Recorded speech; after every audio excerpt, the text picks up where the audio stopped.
Austin, Texas. Welcome to the 4 pregame show, and we've got one of the hottest games of the week for you. This is Fox College football, where 8th-ranked West Virginia, led by Geno Smith, come into town to take on the 11th-ranked Texas Longhorns.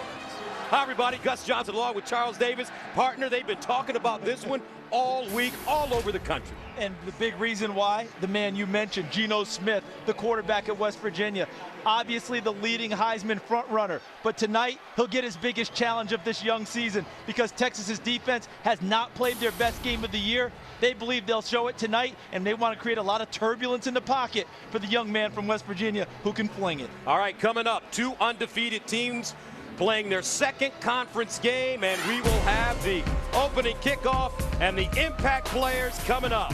West Virginia, Texas, next on Fox.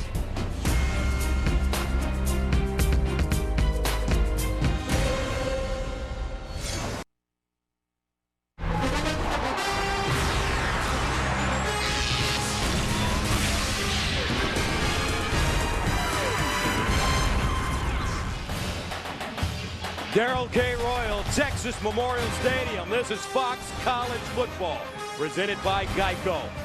One of the hottest games of the week coming to you from Austin, Texas. Sellout crowd in attendance, over 100,000, as the Longhorns host the Mountaineers of West Virginia on a beautiful college football night. 66 degrees, nice and cool at kickoff time. Second all-time meeting between these two squads. The last in 1956. West Virginia winning 7-6.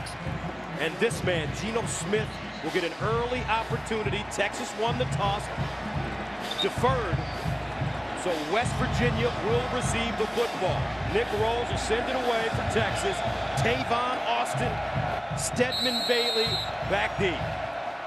First road game of the Big 12 season for the Mountaineers.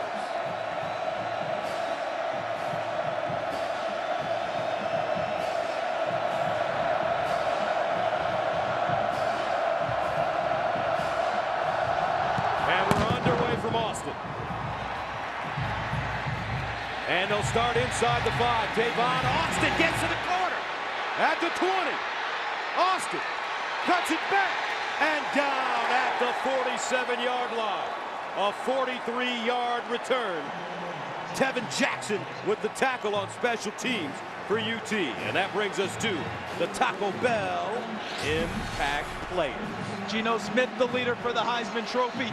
No interceptions so far on the year. Stedman Bailey, 303 yards receiving last week. And Isaiah Bruce is a playmaker at linebacker. For Texas, David Ash is coming of age as a sophomore.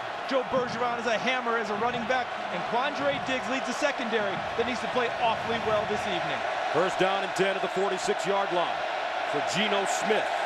Last week against Baylor, 45 of 51 for a school record, 656 yards, and a school record 8 touchdowns, no interception. And he'll hand it off on first down. Andrew Bowie churning, and he gains 3 yards on the play. Jackson Jeffcoat with the stop. I think for West Virginia tonight, Gus, we'll see enough of the running game to make sure Texas stays occupied with it. But when they want to ring the bell, the ball will be in the air from Geno Smith to his electrifying set of receivers. Second down and 7 at the 49. Opening drive for West Virginia. Here's Smith to pass for the first time. And he drops it off in the flats. Jordan Thompson with the catch. And Thompson gobbled up. Adrian Phillips, Kenny Vaccaro combining on the tackle after a 4-yard gain.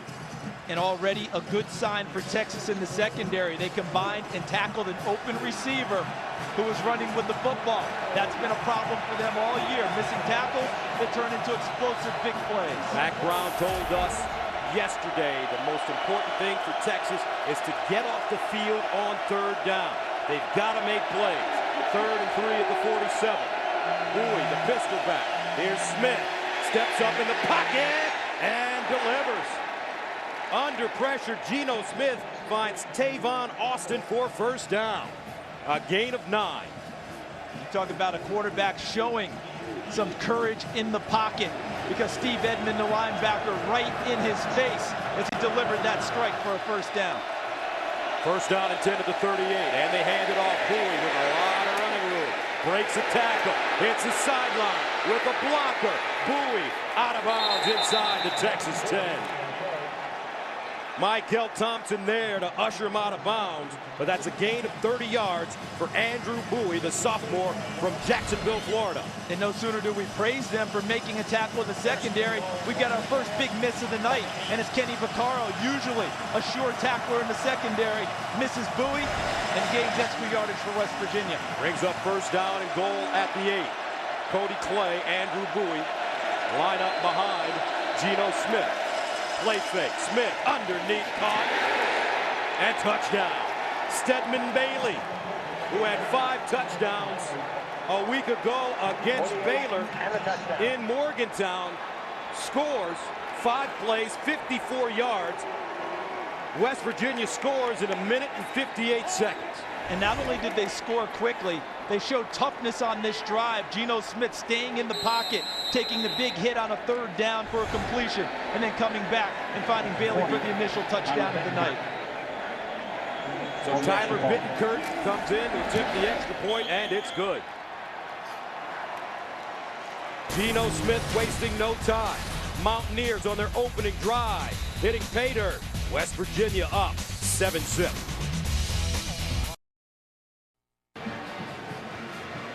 A successful opening drive for Geno Smith in West Virginia, and it didn't take him long. 5 plays, 54 yards. How about how he stood in the pocket on that 3rd and 3 when he gets 9? When people start to question whether you can rattle him in the pocket, it's going to take an awful lot, because Steve Edmond was right down the middle of Geno Smith on that 3rd and 3 throw. He stepped forward and threw it like an NFL player. His coach must be proud of him. Dana Holgerson, 41 years old, 4-0 this season, 1-0 in conference play in his 2nd year, 14-3 overall at West Virginia. But the dangerous DJ Monroe back deep. Last week against Oklahoma State, he returned to kickoff 100 yards for a touchdown, the 3rd of his career.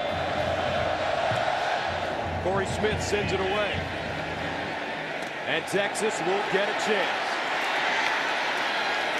This time it's Marquise Goodwin, the Olympian. And here come the Longhorns. Look at the dodge, keys to victory. It's real simple on offense. If they protect, Geno Smith will produce. And on the first drive, the offensive line did exactly that for the Mountaineers. For Texas, what they're hoping is to establish some ball control, run the football. And if West Virginia does not fit well in the running game,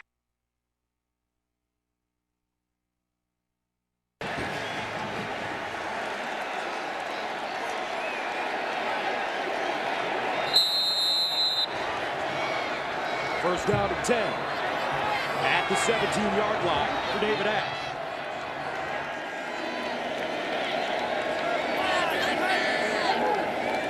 Ash to throw on first down, underneath, caught Mike Davis. And he'll be close to a first down. Josh Francis with the tackle. And last week, the numbers for David Ash. fantastic performance. The 1 interception, a zone blitz fooled him a little bit, but all in all, 30 of 37 was especially sharp on 3rd and 4th down. Cool under pressure, David Ash as a sophomore. Ash picking up 9, 2nd down and 1 at the 26. Robertson and Bergeron in the offset eye. Play fake. Ash in trouble. Scrambles, picks up the first down and gets out of bounds. Josh Francis chasing.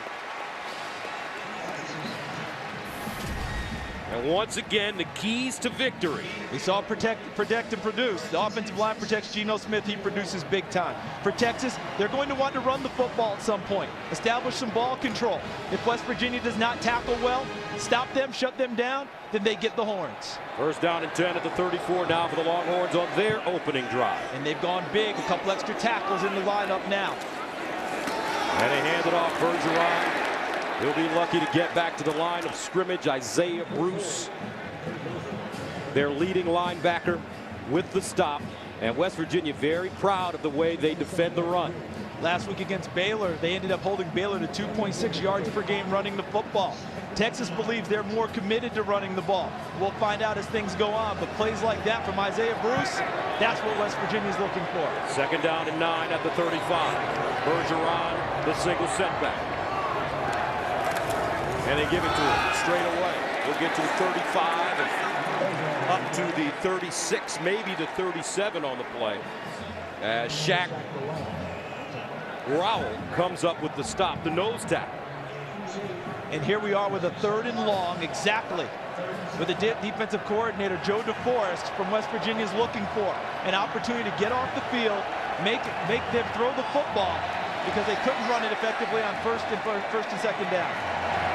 3rd down, 7 at the 37. Ash in the shotgun.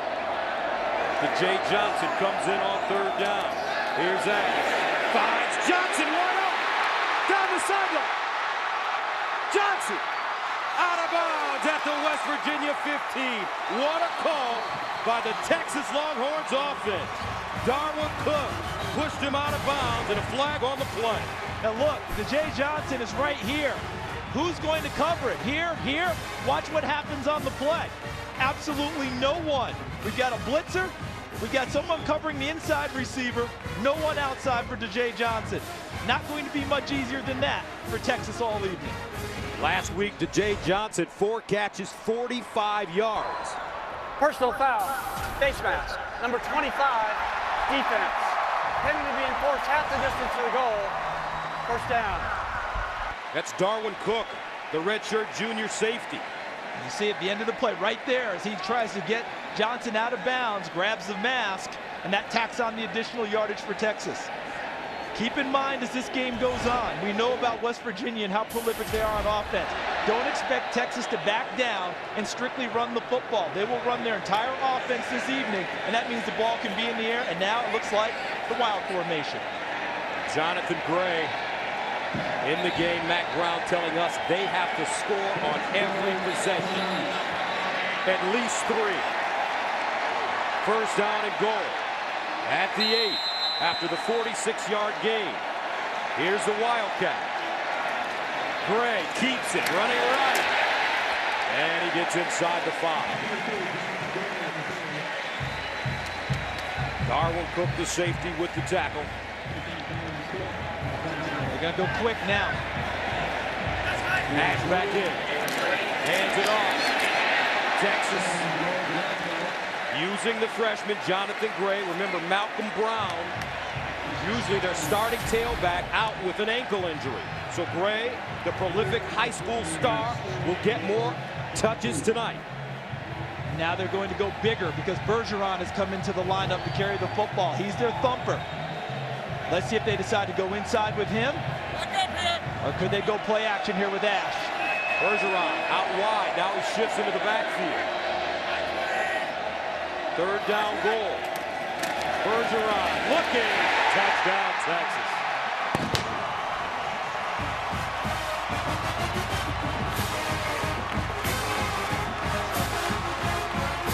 Partner, this game starting the way the entire country expected it to start. We knew West Virginia had that ability. We suspected Texas had that ability. It's now confirmed.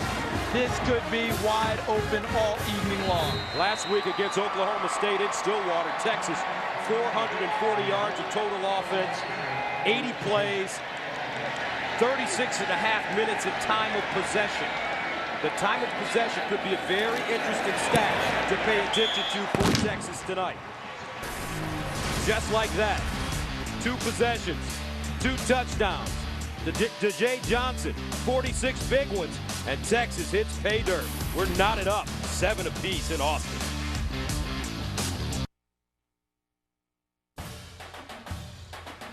Fox College Football is sponsored by Geico. 15 minutes could save you 15% or more on car insurance. Game tied at 7 here in the first quarter. Don't forget, folks, next Saturday, Aaron Andrews, Eddie Georgian, Joey Harrington get you ready for kickoff with the Ford Fox College Saturday pregame show, followed by exciting doubleheader action with 2 Pac-12 showdowns. First, Utah heads to the Rose Bowl looking to upset the 25th-ranked UCLA Bruins. Then the 13th ranked USC Trojans will be in Seattle to battle the 23rd ranked Washington Huskies. Coverage of Fox College Football presented by Geico begins next Saturday at 2:30 p.m. Eastern, 11:30 a.m. Pacific. Geno Smith ready to come back on the field. Nick Rose will kick it away. Tavon Austin, Stedman Bailey, the return men for West Virginia. And they started from the 1-yard line. Tavon Austin down the sideline again. Look at him with room. Austin still on the move. Austin all the way down to the Texas 32. A 68-yard return. Bryson Eccles with the saving tackle. Meanwhile, let's head to Los Angeles and Aaron Andrews for a game break. Guys checking in on number 10 Florida hosting number 4 LSU. How about Gator Mike Gillislee? He had 146 yards of the team's 248. Florida pulls this one out 14-6, guys. Aaron gonna do a little celebrating tonight. The alma mater putting it to LSU, ranked number 4 in the country. First down and 10 at the 32. Second possession for the West Virginia offense. Dustin Garrison in the backfield. Here's a handoff. Garrison. And Garrison gets to the 25. Kenny Vaccaro there.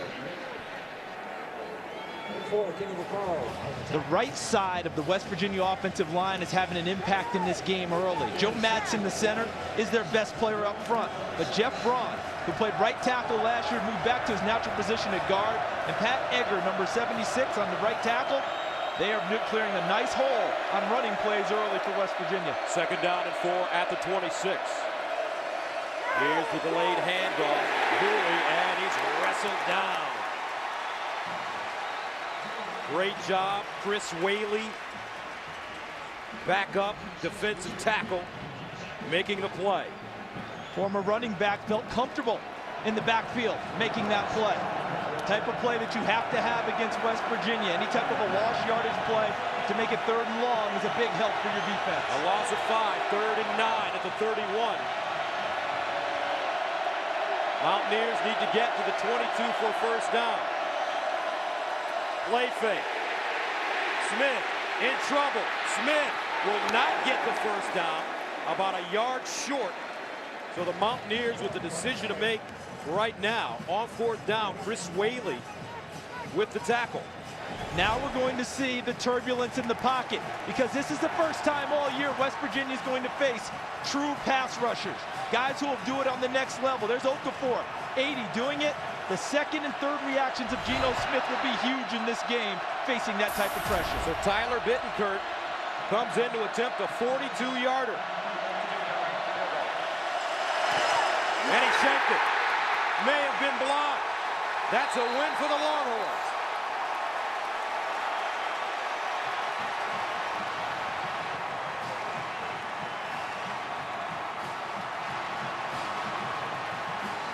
.7:16 to play in the first quarter. Texas with pressure. And the Longhorns will get the ball back.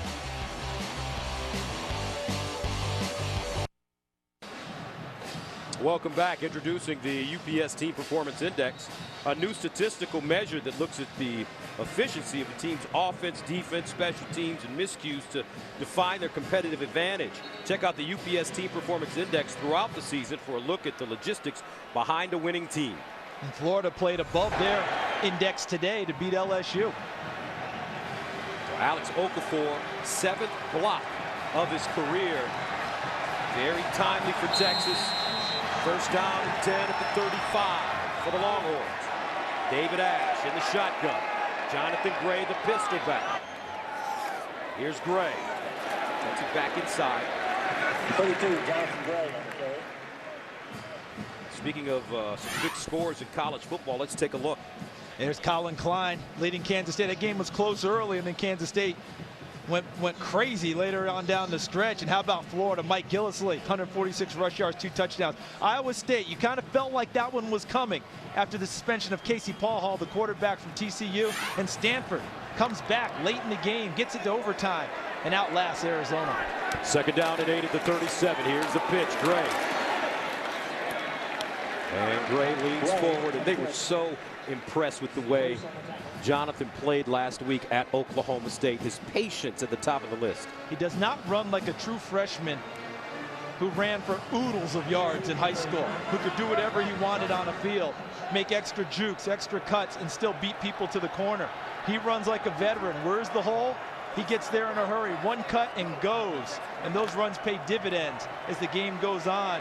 And later on, those runs get bigger and bigger. 12 carries, 68 yards. Texas's leading rusher last week. Third down and 6 for David Ash at his own 39. Here's Ash with time with a sideline first down. Good one. Out of bounds at midfield. What made that play was the Texas offensive line.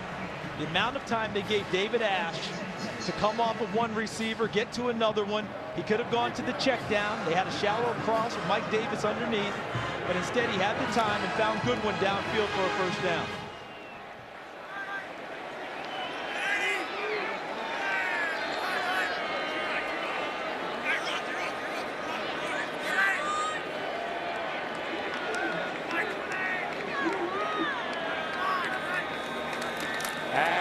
Sets up deep in the pocket over the middle. Incomplete. Intended for DJ Grant, his tight end. Grant dropping that football. Tough one, because look at where the football's placed. As Grant's running across field, he's going to the backside, and I think Isaiah Bruce, number 31, had just enough in front. I'm not sure if he got a hand on it, but enough to affect the vision of DJ Grant reaching back for the football and help cause the incompletion. Last week against Oklahoma State, Grant made his only catch of the game, a 29-yarder on 4th and 6 on Texas's game-winning drive. 2nd and 10. To Jay Johnson. Trying to get outside and does. Stutter step. And to Jay picking up about 6 on the play. Pat Miller there to usher him out of bounds. This is what's driving coaches crazy all across the country, especially if you're on the defensive side of the football. Initial contact, rarely are we seeing running backs wrapped up and taken down. Jay Johnson ran through at least 2 tackles to pick up almost 6 yards on a play that should have been stopped at the line of scrimmage. 3rd down and 4 at the 44. Texas needs to go to the West Virginia 40. Johnson and Jeremy Hills in the backfield for the Longhorns. Johnson in motion. Looking for him. Johnson, that ball deflected at the line of scrimmage. And Carl Joseph, the safety, a freshman from Orlando, got a hand on the football. And if he doesn't make this play, watch Johnson. He gets out here. He's wide open. If Joseph does not make this play, they've got a blocker out here and space to run. So that's a huge play by the freshman safety, Joseph. And Texas electing to go for it. They were 3 for 3 on 4th down conversions last week at Oklahoma State.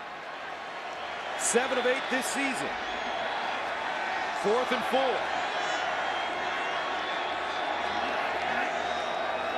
Ash. Rolling. Ash. Fires. Incomplete. Joe Bergeron had 2 hands on the football, and Texas turns it over on downs.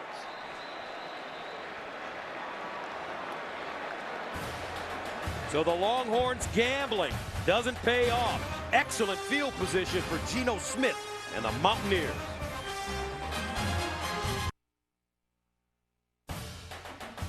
Fox College Football is sponsored by Ram Trucks. Guts, glory, Ram. By UPS. Let UPS put the power of logistics to work for you. And by Bud Light. It's the sure sign of a good time. Here we go. Game tied at 7. 4:43 to play in the first quarter. West Virginia, their first Big 12 road game of the season. We'll start with excellent field position at the 44. They've started at their own 46, the Texas 32, and now their own 44. Mountaineers playing with the short field here in the first quarter. Bowie. And a gain of yard. Kenny Vaccaro, the safety, chopping him down. And already in this young game, we've seen something I'm not sure many thought we would see. Both defenses got to stop back to back. Texas slows them down, forces a field goal attempt, blocks it. West Virginia gets off the field on 4th down against Texas's offense. 2nd and 9 at the 45.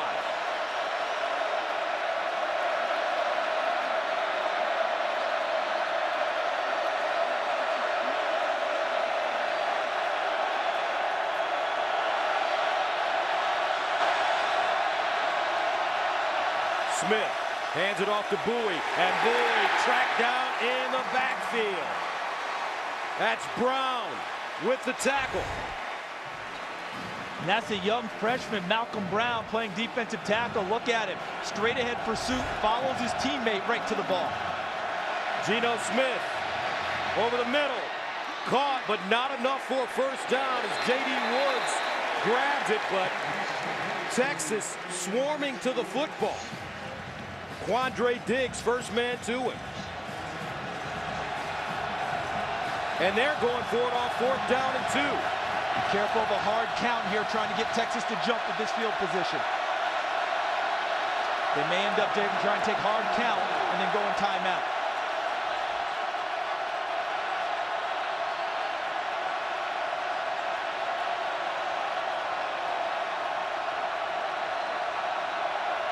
And they snap it. Bowie looking for the first down, leans forward, and it'll be close. And it looks like he has the first down. Andrew Bowie with the extra lean. That play took a tremendous amount of discipline by the offense of West Virginia, because it looks like they're trying to go hard count and draw you off. So Texas is now thinking, okay, we'll wait you out. And then they say, okay, forget it. We'll snap the football and fire off anyway. First down and 10 at the 46. Ruling on the field is that the runner reached the line to gain. Previous play is under further review.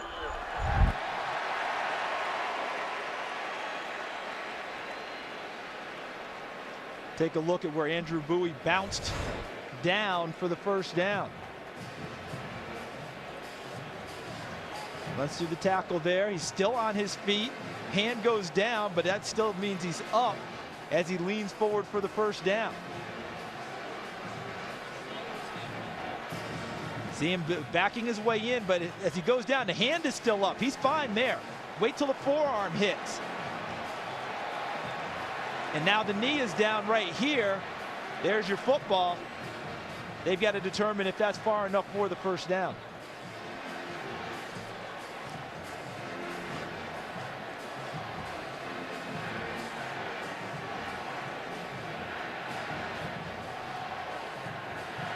So he backs his way in. He's fine there. It's wait there. When the knee goes down, now determining where the ball was when the knee went down.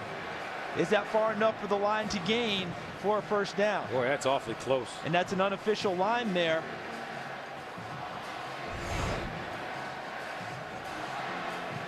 I think it'll be tough to say that he didn't based on that.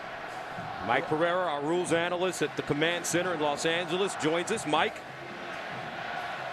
I am going with you. After further review, the ruling on the field stands. First down, West Virginia. I think that's exactly the right call. As you said, Charles, the hand does not put him down. The knee was the first to touch. And to me, there's no way that you could move that ball. That's the right thing to do, is stay with the call. All right, Mike, that's the first 4th down conversion for West Virginia this year. At the 46. Clay and Bowie in the backfield. Smith, strong in the pocket, incomplete. Intended for Tavon Austin, who stretched out for it. But the one thing you have to credit this Texas team, they have been getting pressure on Geno Smith. And the pressure goes hand in hand where the front works with the back. Pressure on Geno Smith, and Vaccaro's coverage was good in the secondary, made Austin make a second move in order to try and get open. First incompletion for Smith. 2nd and 10.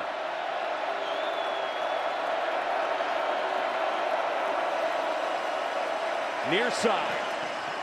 And that one juggled incomplete. Intended for Stedman Bailey, and brings up 3rd down and long for the Mountaineers. Did the officials get enough help with this call on the Texas sideline? Take a look. As the ball's juggling, pulls it to his feet. I don't know, because it looked to me like he pulled it into his body with a foot still in bounds. But the call will stand. 3rd down and 10 to the 46.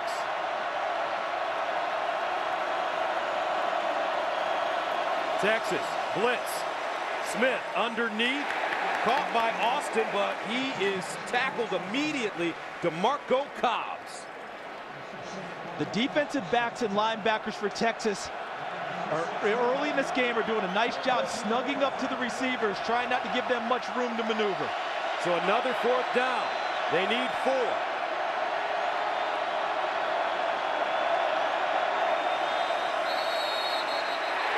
And Smith sacked. But a whistle prior to the snap. Malcolm Brown getting in the backfield.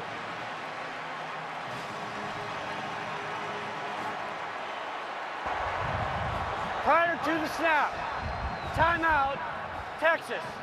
30 seconds in length. 1:59 to play in the first quarter. A big 4th down coming up when we return. Fourth down and 4 at the 40. The timeout Texas called late cost themselves the sack and the football. They'll have to try and stop them again. Empty backfield for Geno Smith. 5 receivers set.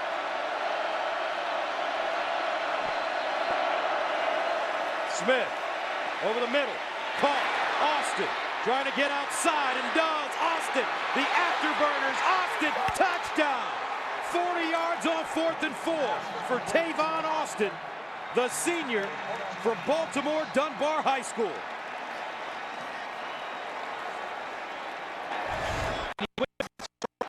Start. Okay, there's Austin. Just works right into this middle area and really is unencumbered. And see, Phillips, 17, works too far this way. And once he did that, Austin's inside, and now he's off to the races. And Geno Smith finds the open guy as well as anyone playing the game today. Extra point up and good. 1:55 to play in the first. West Virginia taking a 14-7 lead. And on the drive, which was an 8-play, 56-yard drive, West Virginia converting on 4th down twice. A 4th and 2 at the 48 and a 4th and 4 at the Texas 40. See, here's the catch. This is post-catch. He already won the route because he got inside of Adrian Phillips, number 17, who overcompensated moving outside as Austin worked his way inside. And once he did that and came back across the grain, and remember, Texas is in man coverage. So everyone's off with a man being run off downfield. It's not zone where they see the ball completed. They have to rally to it late. But when you're rallying late with West Virginia's wide receivers, you're likely not to get there. And Tavon Austin, a lot of people talk about DeAnthony Thomas at Oregon, but this kid here, like Thomas, one of the most electric and explosive players in the college game.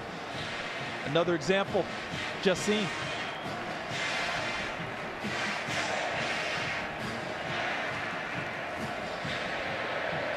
Tavon Austin with 10 or more catches in all 4 games this season. 3 catches so far, 55 in its score. How about Texas on that last drive? They actually had gotten off the field, but a late timeout came in from the bench. And once you get that timeout call, that allowed West Virginia to run the play again. And the ball falling off the tee.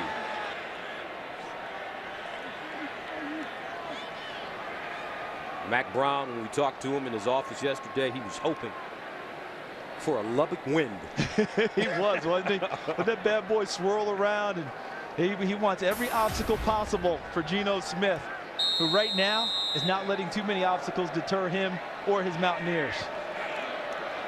15th season as the head coach.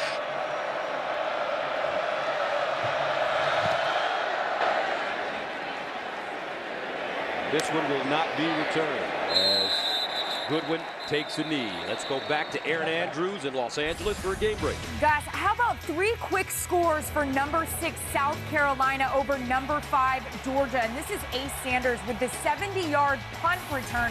Connor Shaw, by the way, has already thrown for 2 touchdowns, and the Twitter chatter is saying this looks like Spurrier's offense from circa 1996, 21-0, cocky.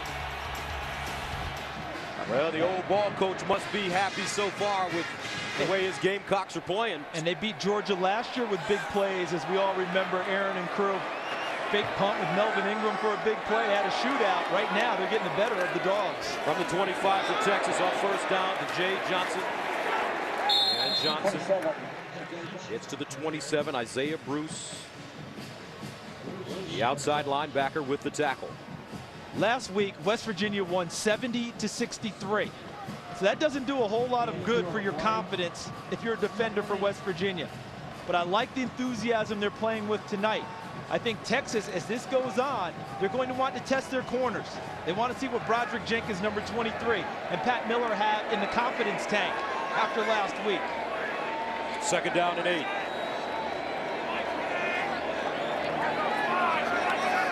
Goodwin on the jet sweep. And the Olympian tries to turn the corner, but nothing doing. Great pursuit by the Mountaineer defense to knock him out of bounds. Broderick Jenkins with the tackle. Take a look. We know about the offense. Pass offense first in the nation. Pass defense 118th out of 120 teams playing Division I-A football. West Virginia defense against the pass, giving up 353 yards per game. Third down and 7 at the 28. Jeremy Hills in the backfield next to David Ash.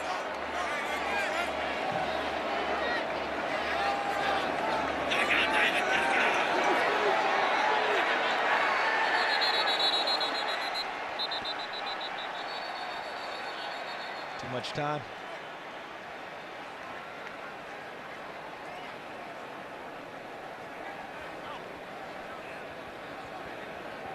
Prior to the delay, timeout, Texas. Their second of the half, 30 seconds in length. Well, the last one actually cost them. This one saved them on offense. In the meantime, tomorrow, Fox NFL Sunday has a full slate of games featuring Michael Vick and the Eagles taking on Ben Roethlisberger and the Steelers, or Jay Cutler and the Bears face off against Maurice Jones-Drew and the Jaguars. It all begins with the Bill Ford Tough Fox NFL Sunday pregame show at noon Eastern, 9 a.m. Pacific. How about Jay Cutler? Got Brandon Marshall back. He looks like a different man. The two of them needed each other, didn't they? They had monster years in Denver together. And I know all of our well wishes go out to the head coach of the Indianapolis, Coach Chuck Pagano. Diagnosed with a serious illness this week. We're not sure how long he'll be out. His Colts are going to play on without him, with Bruce Arians, the offensive coordinator, taking over as the interim head coach. We send our best out to Coach Pagano and his family. For David Ash and the Longhorns, faced with a third down and 7 at their own 28. They need to go to the 35 for a first down.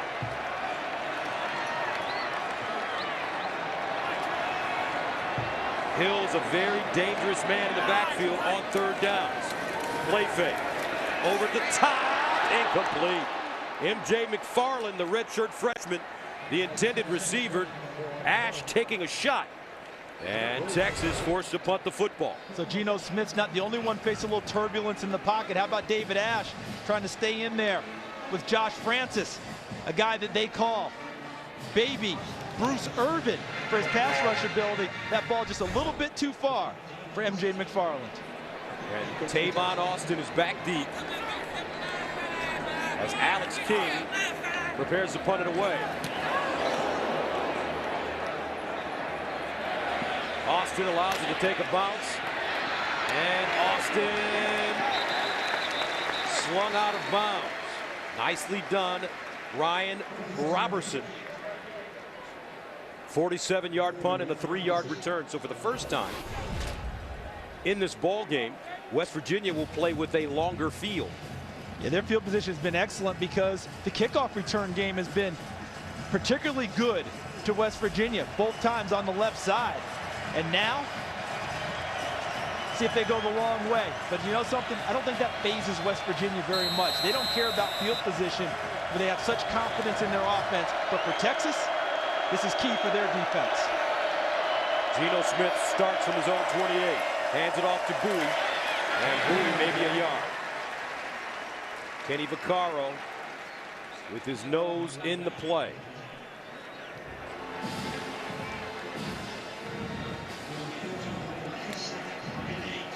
And that should take us to the end of the first quarter. And what a quarter it has been, folks. 14-7, Mountaineers on the road with the lead. Fox College Football will be back after these messages.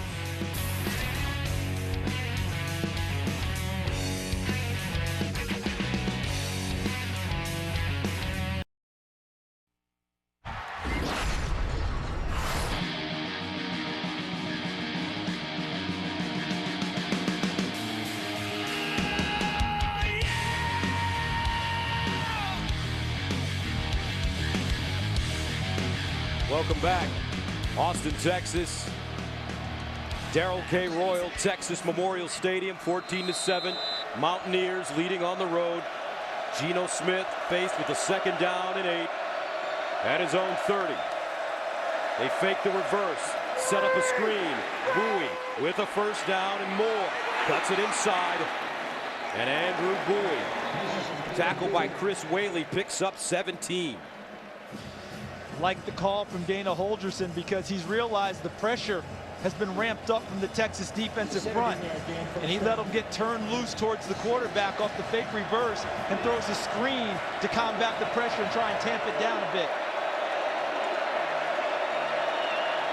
1st down.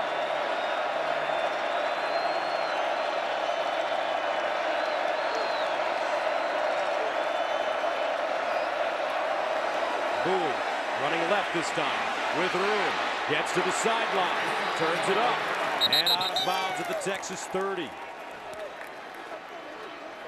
Offensive line is moving well, but watch here. Watch the lead block by number 32, Ryan Clark, as he chops down the Texas defender and allows Bowie access to the 3rd level and deep into the secondary of Texas. A 23-yard pickup by Andrew Bowie. 1st down from the 31. Smith on the roll this time. And Smith throws this one out of bounds. One of the most underappreciated attributes that Geno Smith has is his mind.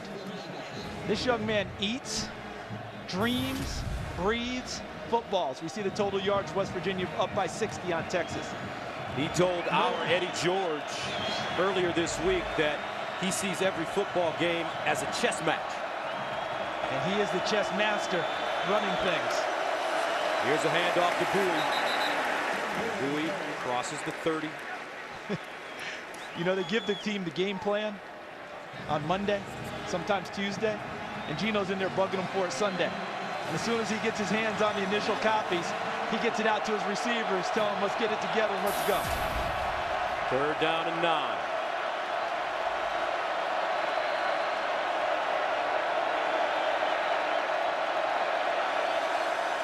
Smith over the middle. Incomplete. No flags on the play. Michael Thompson close to an interception, but on 4th and 9.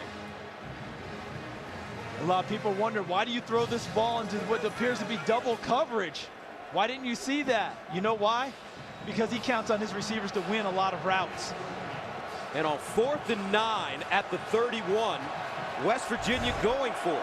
Remember, their field goal kicker is 1 for 3 for the year, Bittencourt.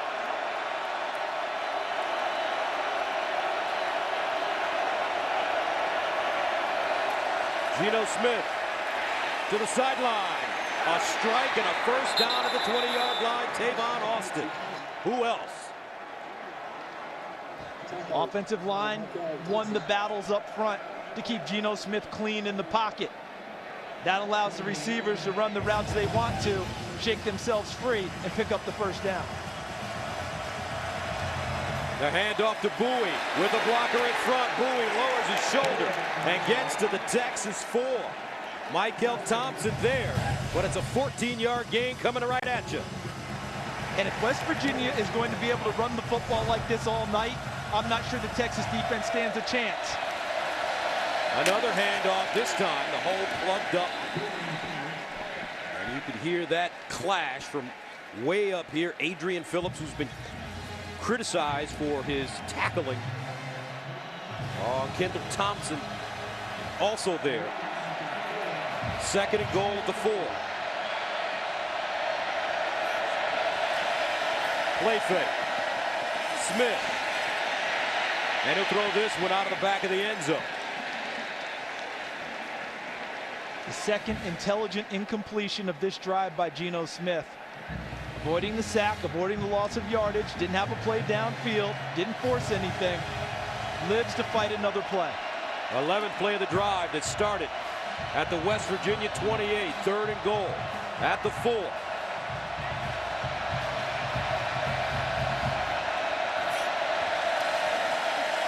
Bowie, touchdown Mountaineers.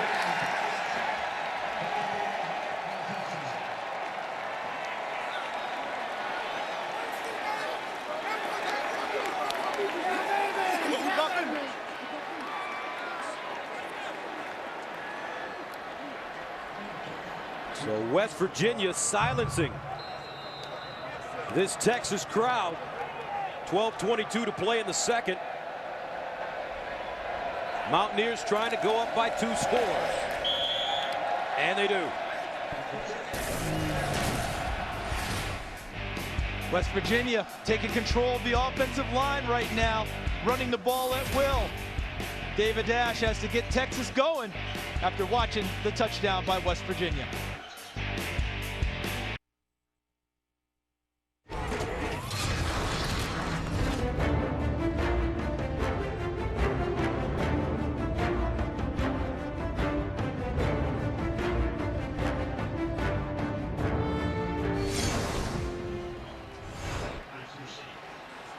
Last week, Geno Smith, 8 touchdowns. He threw for over 650 yards. But so far in this football game, the rushing game, very prominent.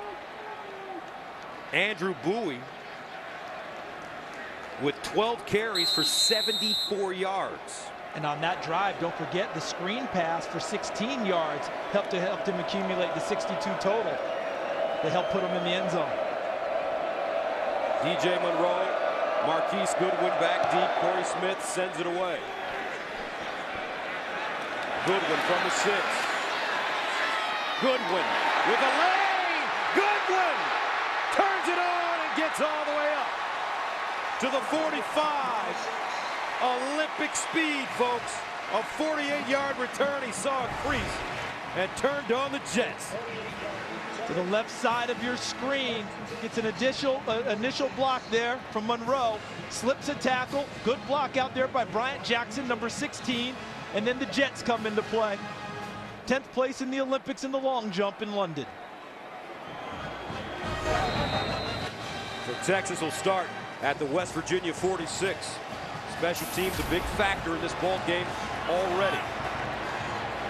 Turn helped create a little space for the offense to work with. Mike Davis crosses. Goodwin in space. And he lost it. Marquise Goodwin lowered his head. And he felt that one. Carl Joseph, the freshman, put it on him. That's a true freshman from Orlando, Florida, who went through spring practice and won the free safety job during those 15 days of practice at West Virginia. Graduated high school early in order to enroll. Listen to this. Some hard hitting going on here in Austin, Texas. Back after this.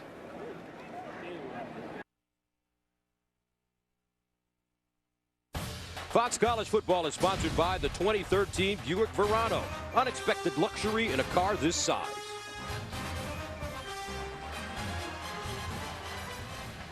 And right now they're taking a look at the last play. Marquise Goodwin, the boom lowered on him by Carl Joseph, the freshman. They want to see if it's a fumble.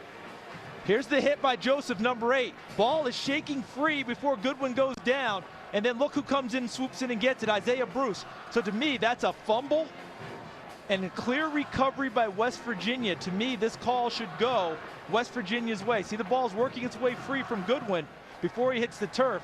And now we have clear possession, to me, by West Virginia. Mike Pereira, have you got a chance to take a look at this one?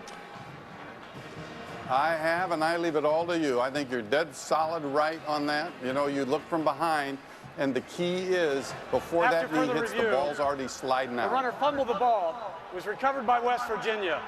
It'll be first down West Virginia at the 38. Please put 12:06 on the clock. So Carl Joseph dislodging the football with the monster hit. And West Virginia has it once again, only the third turnover of the season for Texas. Thank you, Mike, for taking a look with us, but that's what we saw. That ball was working its way free off of the hit by Joseph.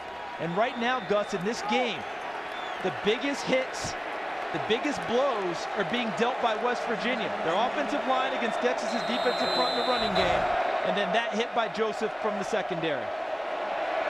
First down and 10 at the 38-yard line for Geno Smith and the Mountaineers. Busted play. And Texas right on top. Now, with Geno Smith's command of the offense and you see a play busted like that, who do you think's fault it was? Do you really think that's Geno? Or you really think that's going to be Andrew Bowie, the running back? Because earlier this year, Bowie went the wrong way. Geno kept it and went 28 yards for a touchdown. Loss of 4, second and 14. They pitch it back. Geno Smith in trouble. And Geno Smith sacked at the 19. Jackson Jeffco, Kendall Thompson. The trickery fools no one in Austin.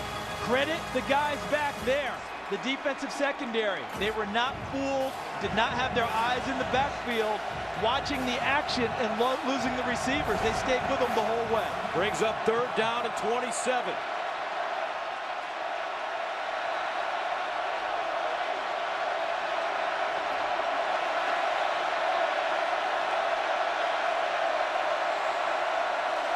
And they'll be conservative here. Jackson Jeffco tackling Andrew Bowie, and West Virginia will punt.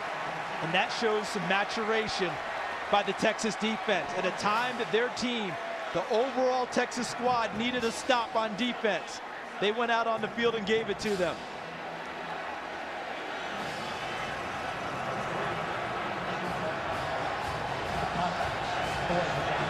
So Quandre Diggs back deep at the 32. Defensive coordinator Manny Diaz. Remember, his defenses get better as the game progresses. Bittencourt standing at the 9. High snap, handle, and blocked. West Virginia gets a roll, but it's down at midfield. Carrington Bindum with a hand on it. Texas in business once again.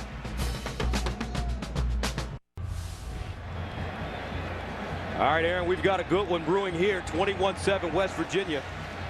But Carrington Bindum with a fingertip on the football, and Texas will start at midfield. Down by 14. David Ash, 4 of 8, 77 yards. Shouldn't be this much confusion coming off the sideline after a timeout on offense. Jay Johnson in the slot up top. Shipley in motion. He's been quiet after 3 touchdowns last week. Big running room, John DeGray. Gray cuts it in. The freshman down at the 1. 49 yards.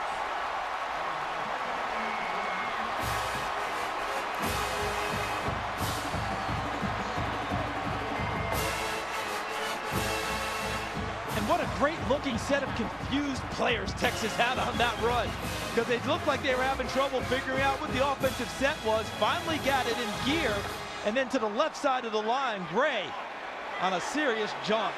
First down and goal at the 1. Texas loads up the right side. Joe Bergeron, the I-back. They give it to the bruiser, Bergeron trying to lead forward, and he won't get in. His forward progress may get him back to the line of scrimmage. So that'll bring up 2nd and goal at the 1. That was Shaq Rowell, number 90, and Doug Rigg, number 47, the linebacker. Rowell originally signed with Ohio State, but didn't qualify academically, went the junior college route, and ended up at West Virginia, and he is a massive space eater in the interior line. From Maple Heights, Ohio, 2nd and goal at the 1. Robertson, the up back. Bergeron, the deep back.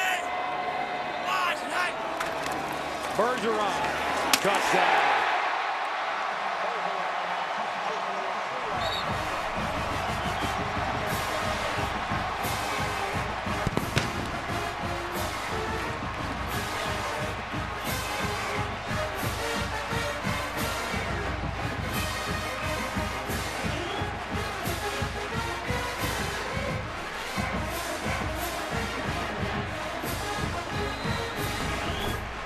Starting to get warm in Austin, folks. 8:45 to play, 2nd quarter.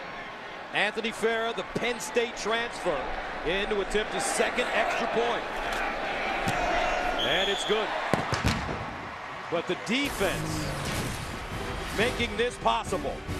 This is what got Texas back in the game. Carrington bind him after a defensive stop with the block, which led to Joe Bergeron making it a 7-point game.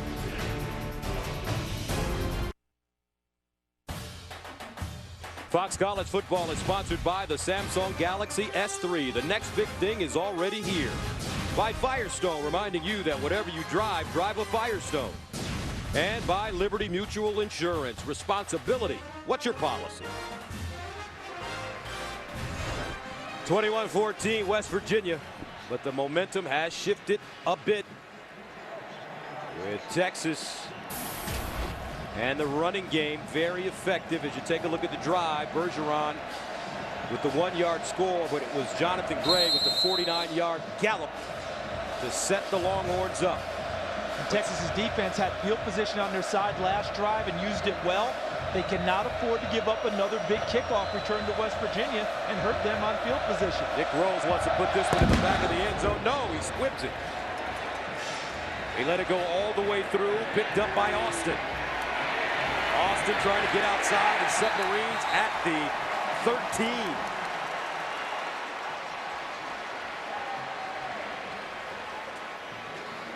So as Geno Smith prepares to come back on the field, it brings us to our Aflac trivia question. If Geno Smith has completed 83.4% of his passes this season, who holds the FBS single season record for completion percentage?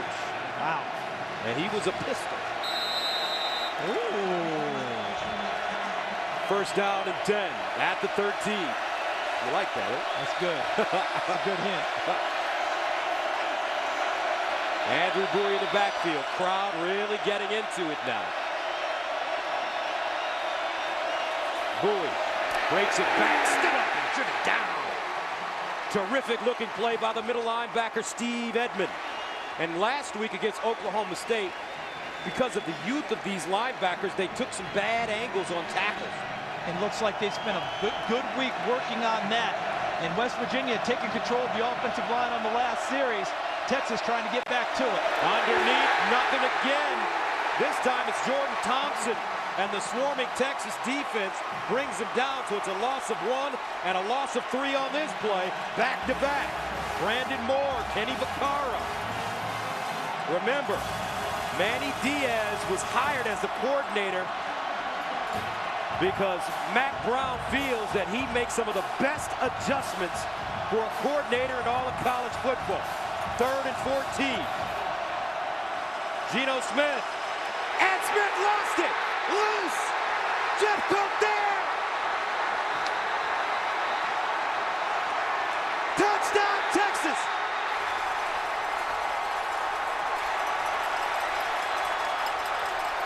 Alex Okafor hopped on the fumble.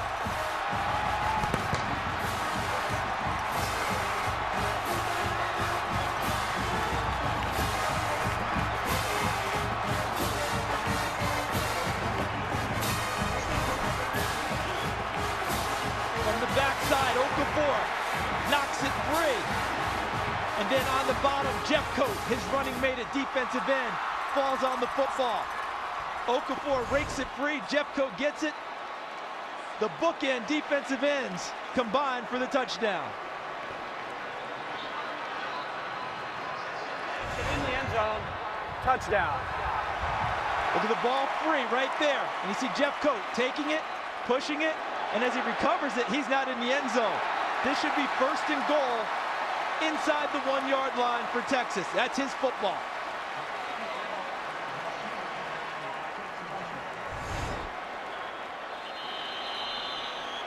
Now, Previous play is under further review.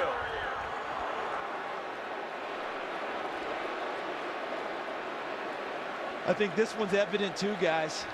You know, Gus, you saw the backside pressure coming from Okafor.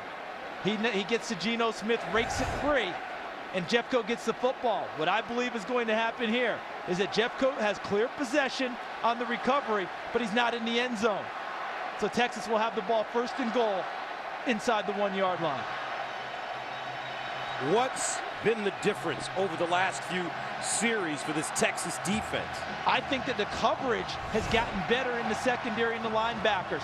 They've decided that they're going to snug up to all the wide receivers and take away that space that they normally have. And if they end up, you know, continuing this pressure, that'll get it done for them. And look at this Texas sideline. Enthusiasm, energy. In the meantime, we'll join Mike Pereira. Mike, your thoughts?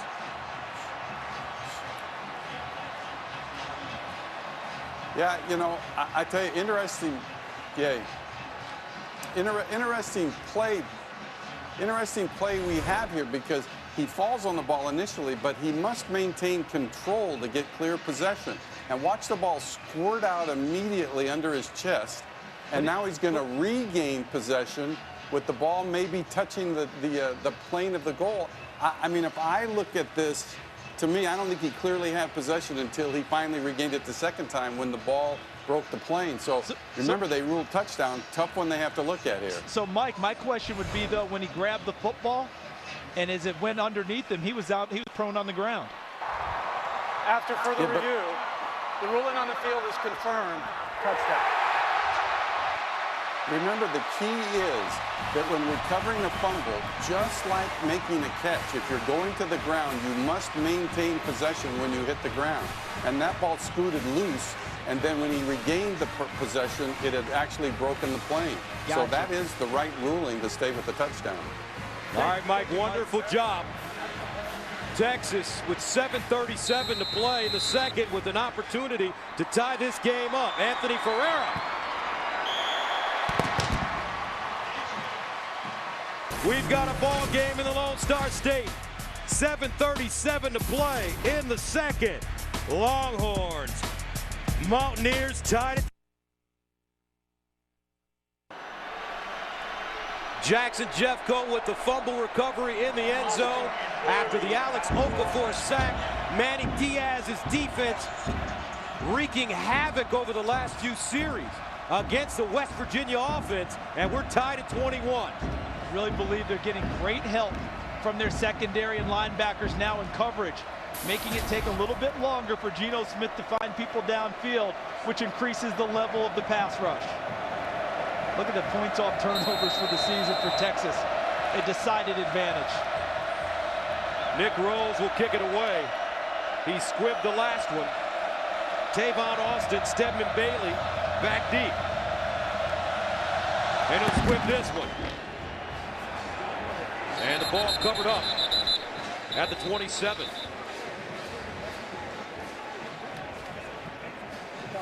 Cody Clay covers it up now. Dana Holgorsen has to make the adjustment. And this is where he feels okay about his team, because this is an intimidating atmosphere that's ramped up to new heights tonight as we look at the last 6 offensive plays, minus 26 yards for West Virginia. But West Virginia's used to playing in big games and big environments. They went to LSU a couple of seasons ago. They understand how that works, and they have a senior quarterback. First down and 10 at the 28-yard line for Geno Smith. Smith Throws the route underneath, caught by Stedman Bailey. And a first down. And what you like about Dana Holgorsen is that he doesn't show fear, does he? Comes right back. Let's go. Let's do what we do best. Get the ball to our receivers and get it downfield. Gain of 16. First down at the 44. Smith sets up a screen, incomplete. Looking for Bowie. Great coverage there. Edmond growing by leaps and bounds, minute by minute. He's only a sophomore. Your coaches talk all the time about reading your keys and taking your eyes to the proper place when you're playing defense. Edmond wasn't fooled by any of the misdirection action, took his eyes to his coverage and was on the play. 2nd and 10. Clark and Bowie in the backfield with Geno Smith. Geno in trouble. Again he's sacked. 3rd sack of the day for Texas, but a flag on the play. He was up high reaching for Geno Smith. I'm wondering if he might have gotten up into the head area on the sack.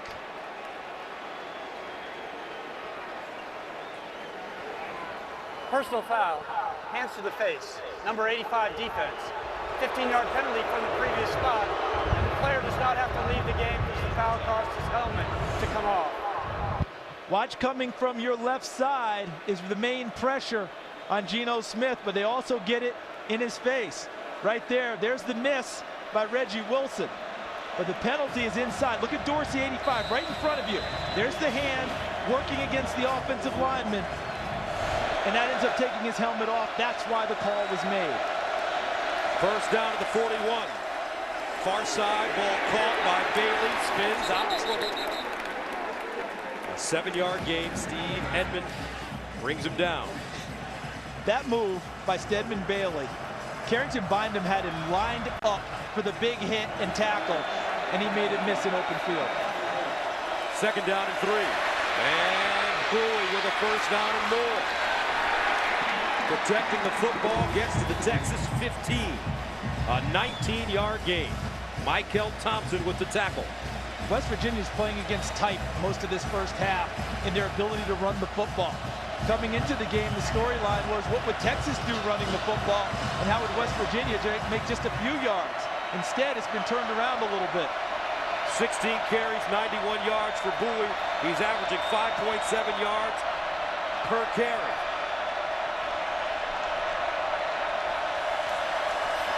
They give it to him again. And he'll get to the 10 and pick up 5. You know, these West Virginia wide receivers never come off the field. Normally, when you run this type of tempo offense, you're always rotating in receivers. They keep them out there. Look at that, that's Austin there. There's Bailey there. They don't come off. 2nd and 5 at the 10. Smith underneath, incomplete. That one thrown behind J.D. Woods. But he should have made a catch. Fans on the football. I think that was a combo where it was a little bit behind, but I think J.D. Woods' head was wanting to get around and get into the end zone. Got his hands a little bit backwards, trying to grasp that football. 3rd down and 5 at the 10.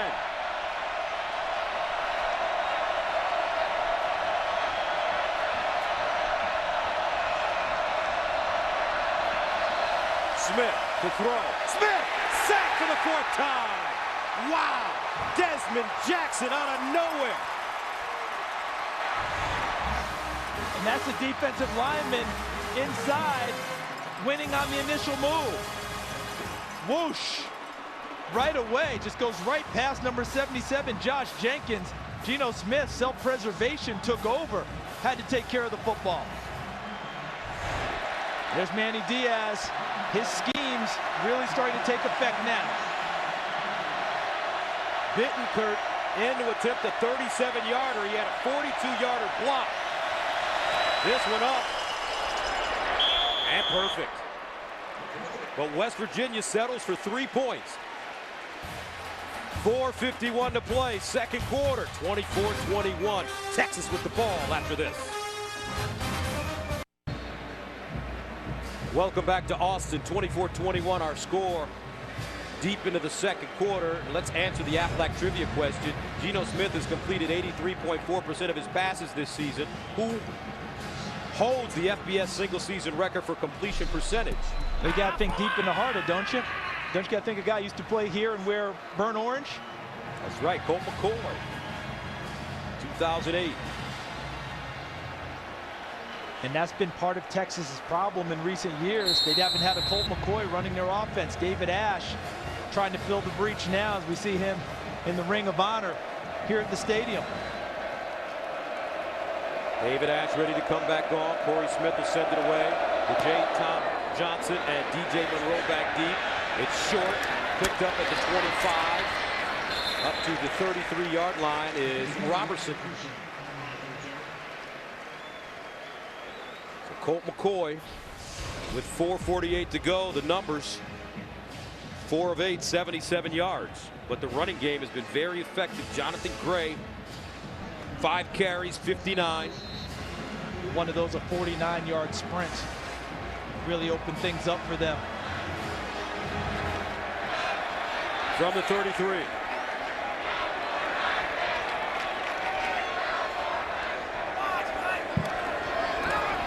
Gray. Ooh, Gray. Great tackle by Josh Francis, because if Gray gets through that hole, he's got plenty of room. When you're playing against teams that spread it out and make you tackle in space, and look at that hole, as you've talked about, partner. If he doesn't make that play, people are blocked downfield. So when you're playing teams that spread it out and play in space, every tackle you make can be viewed as a touchdown-saving tackle. That could have been another one. Second down and 8 at the 35. Shipley, gobbled up. Great read by Broderick Jenkins. Now a loss of 3 on the play. And that was a case of a defensive back, a corner, trusting his eyes, trusting his read. He saw the play, read it, got up underneath the blockers before they could form, and makes a big stop in the backfield. So on 3rd down and 11, Marquise Goodwin back on the field. He'll be the receiver. Second in the slot at the top of your screen.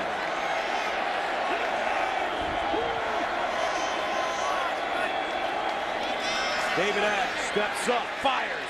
Caught by Shipley, first down, UT. Didn't you mention just a couple possessions ago that it had been quiet for Jackson Shipley? No longer. He opened up and yelled on this play because he made his quarterback look good. Look at him go up and get that one. A little bit high, but he doesn't worry about the hit and the contact that's going to come. Pulls it down for a key first down for Texas. And when Texas's offense is rolling the way they want it to, it's like Princeton's offense in basketball. Everyone gets touches. First down to the 45. Jeremy Hill's in the backfield now. Play fake. Ash. Up the sideline. Wide open receiver. That's DJ Grant. And he'll get inside the West Virginia 30. A gain of 26. And watch Grant. He's going to come off the end of the line here and get outside. And when he gets outside, there's no one to cover again. You see, they look up here, right? Look at all this space now because this receiver's running deep, that receiver's short, and now you've got him wide open. The only miscue on the play was he stopped him with the football. If he hits him in stride, he picks up additional yardage. First down and 10 to the 29. Bergeron in the backfield for Texas. Shipley in motion. David Ash pumping. Up the sideline again. This time it's M.J. McFarland. And all of a sudden, the Longhorns have discovered a weakness in this West Virginia defense. And how about this? What they do is they come back essentially the same play. Look at Shipley back here. Eyes are there. Look at the receiver here. Eyes are there. No one covering the tight end. That's maturity and play calling by Brian Harsin. A young offensive coordinator puts his ego aside and says, if a play works, why not run it again? Make them stop it. First down and goal at the 5. Robertson, Bergeron in the out. Bergeron. Bergeron. Down at the 1.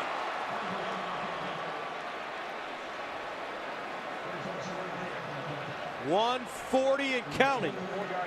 Texas with a chance to take the lead. Look at Bergeron. We had a nice visit with him yesterday, and he told us as he gets down there, and it was real close to whether or not he got in. They said his knee was down.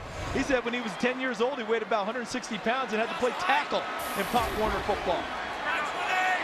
Second down and goal at the 1. Bergeron. Touchdown, Texas.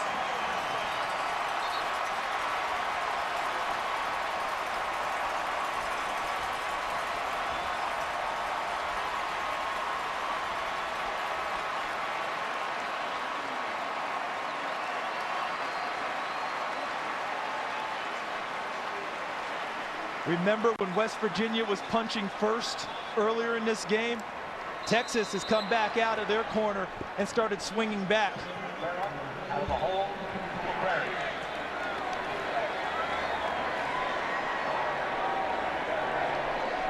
Anthony Farrah. How about this? Number 11, Texas. Taking the lead on their home pitch as we come to a close here in the first half, 28-24.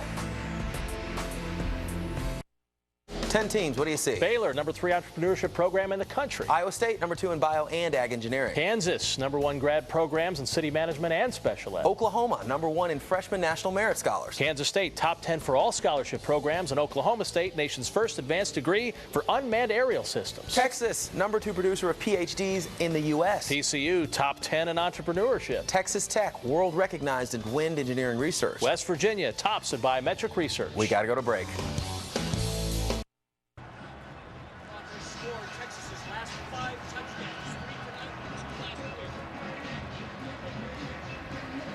28-24.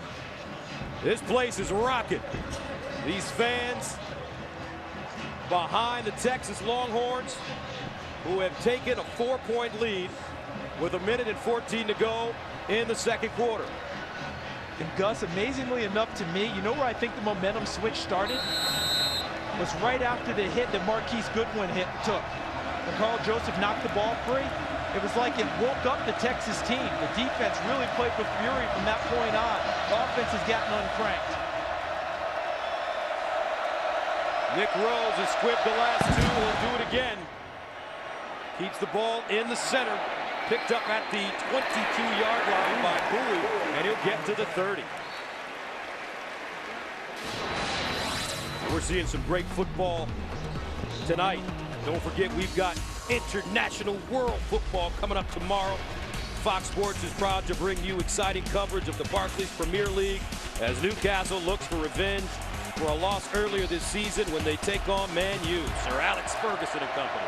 Coverage begins tomorrow in high def on Fox. Check local listings for the start time in your area. Man U, Rooney. That's right. Robin Van Persie. 3 timeouts remaining. For West Virginia, they hand it off. And boom, crashing forward. Vaccaro and Chris Whaley with the tackle. 57 seconds, plenty of time for the Mountaineers. Geno Smith underneath. And Smith finds Stedman Bailey, who picks up 10. First down. It's a tough one for Texas. You can't play too soft with these receivers. They gobble up yardage. Incomplete. You know, you caught that in-between land, Gus, because you want to cover them and not allow them to have that space, but you're worried about a double move. You're worried about one of them getting over the top of you late in the half and giving up the big play. Defense, 5-yard penalty, first down. I think Okafor was a little tired. You know, and when he's out there trying to rush the passer this whole half, was not set to go, ended up offsides. First down and 5.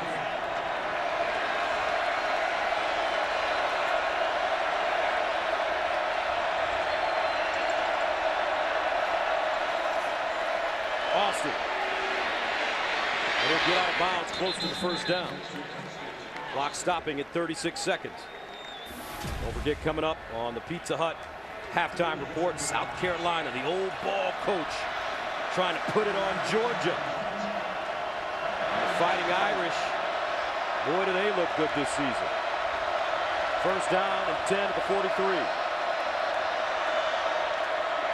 Up the seam, incomplete. Dangerous pass intended for J.D. Woods.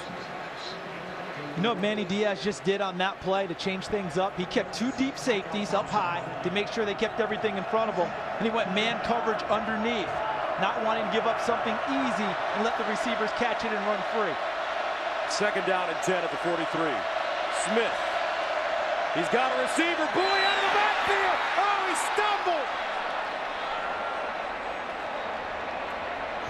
Bowie had a touchdown in front of him. If he doesn't stumble, he walks in as he beats Tevin Jackson off the line of scrimmage and trips up. A 24-yard gain.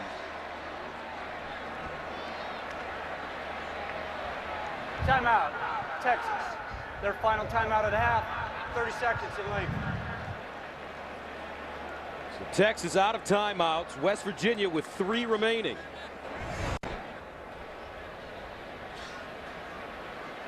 See, Tevin Jackson had man coverage, number 11 for Texas, on Andrew Bowie.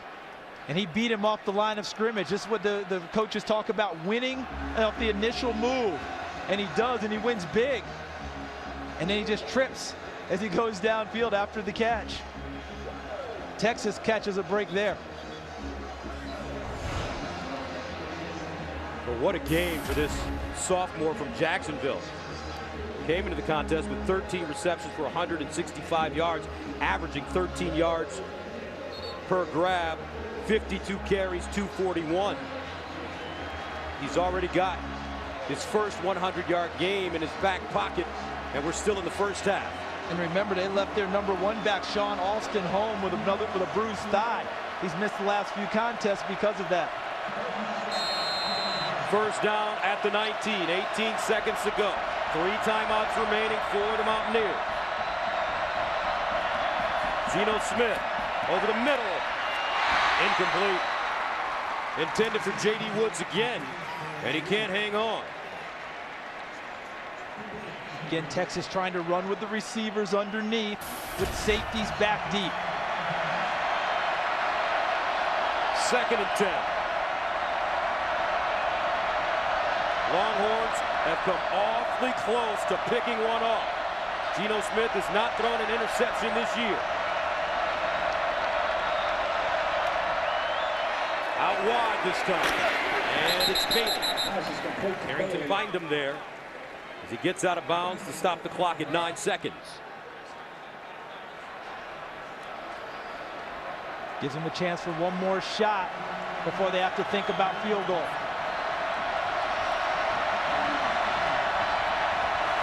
Smith with the handoff. Good pressure, flag on the play.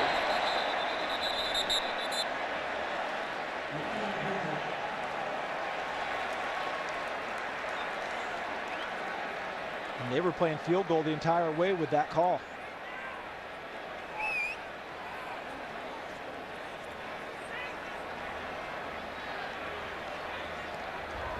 Holding, number 77 offense, 10-yard penalty, 3rd down. Timeout, West Virginia, their first of the half, 30 seconds in length. Josh Jenkins. Number 77, the left guard, who's battled back from 3 knee surgeries in order to play. And right there, he ended up becoming a defensive tackle as he tackled Chris Whaley, number 96, as he came upfield. So with 3 seconds remaining, Dana Holgorsen has a decision to make. I don't think he really should. To me, he has no decision to make. 3 seconds on the clock. You've got to try and get points. Kick the field goal here with Bittencourt and try and go in. I'm sorry, go ahead, Gus. Go ahead. This will be a 41-yard field goal attempt. He had a 42-yarder block, and he's been good from 37. Football on the left hash. And the one that was blocked is because he kicked it low because it was a long-distance field goal attempt. Bittencourt. Got it up. And nails it. And that's the end of the first half. And what a half it was.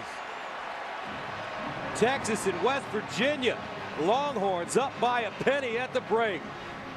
Now let's go to Aaron Andrews standing by in Los Angeles.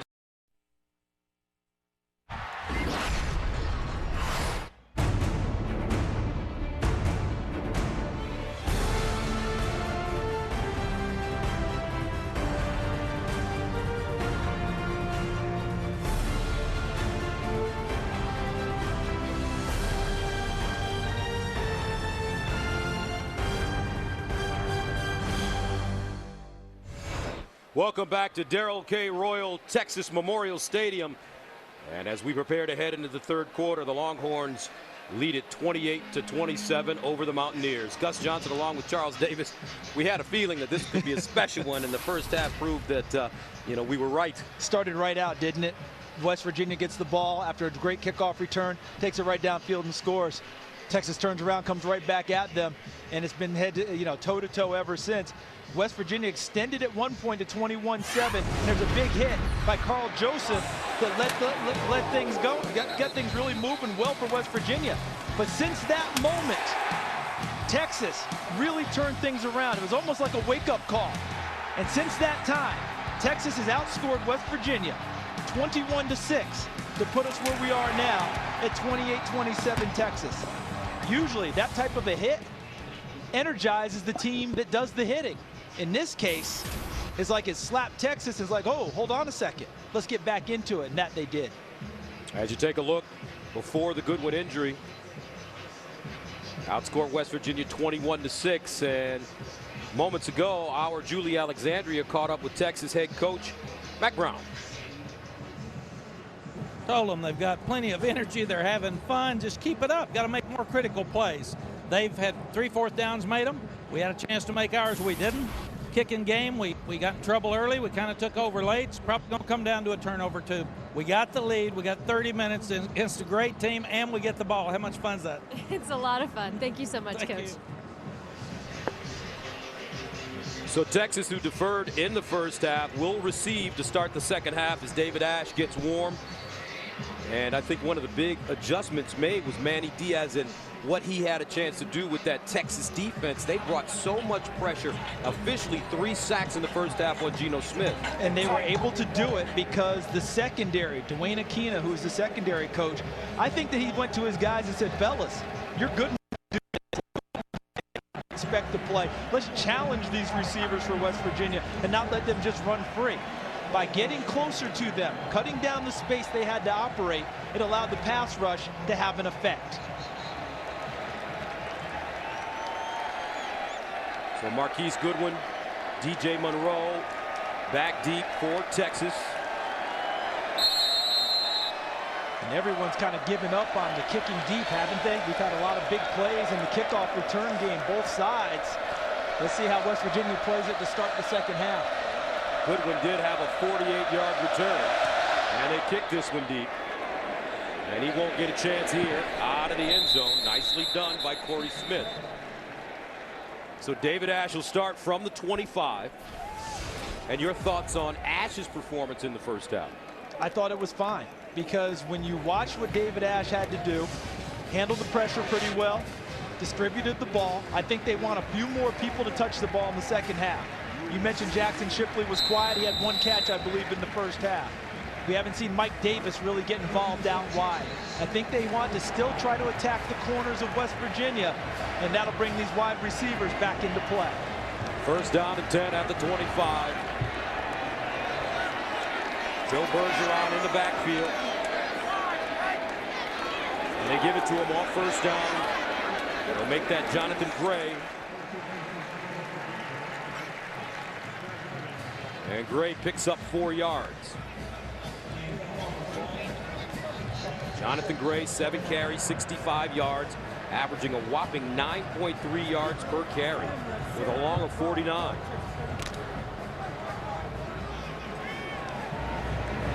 Second down and 6. Jay Johnson, Jeremy Hills. Ash throws a screen. Hills with a lane. Hills gets to midfield.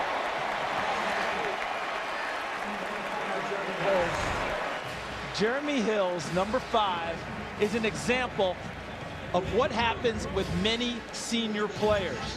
Jeremy Hills hasn't had the success he's wanted in Texas. But this year, last go-around, the light has really come on for him. And he's become a very dependable producer for them in the screen game and as a third down back. Gray returns. And they'll hand it off to him, going straight ahead. He'll pick up 2. Isaiah Bruce there to cut him down. And we were amazed when we saw Texas last week. Coach Harsin, it's taken him a while, a year, but the way they can get in and out, backs in and out of the lineup is pretty amazing. Backs, receivers, all the different personnel groups. What he tells 44 different personnel packages and sets that they have. And what they want is everyone to practice real well, practice hard, and feel like you'll have an impact in the game so everyone gets an opportunity. 2nd down and 8 at the 49. Ash in the gun. Screen the other side now to Hills.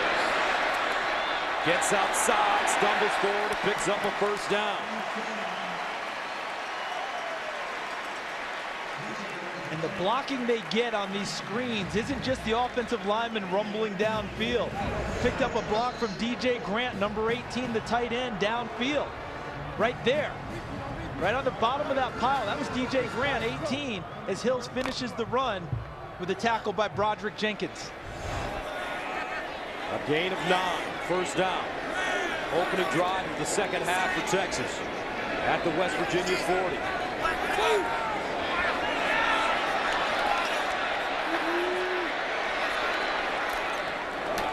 Second man through, Bergeron. And Doug Rigg there to stop him. 1st man after a 3-yard gain. On this drive, West Virginia has done a pretty decent job on 1st down against Texas. Been a lot of 2nd and 7, 2nd and 8s. But 2nd down has been the issue. They've hit them with the screen a couple of times and picked up 1st downs. In order to get the 3rd and long, the West Virginia defense has to find a way to make a play in the backfield of Texas. 2nd down and 7 at the 37. Jonathan Gray motions, they give it to him, and a flag.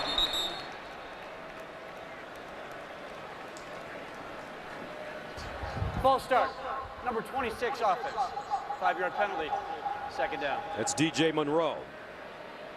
Yeah, the running back / wide receiver this year spent a lot of time working on his hands in the offseason with Benny Wiley, their strength coach.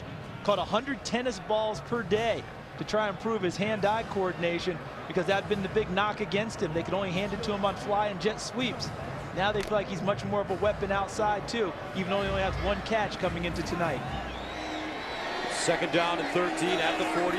Jay Johnson in the backfield for Texas. Here's Ash. Steps up in the pocket, wants to run it. No. Now he does. And Ash wisely gets out of bounds near the 40 after a 4-yard gain.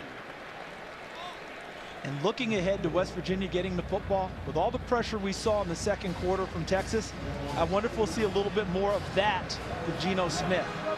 He spent time in the offseason studying NFL tape, Aaron Rodgers in particular.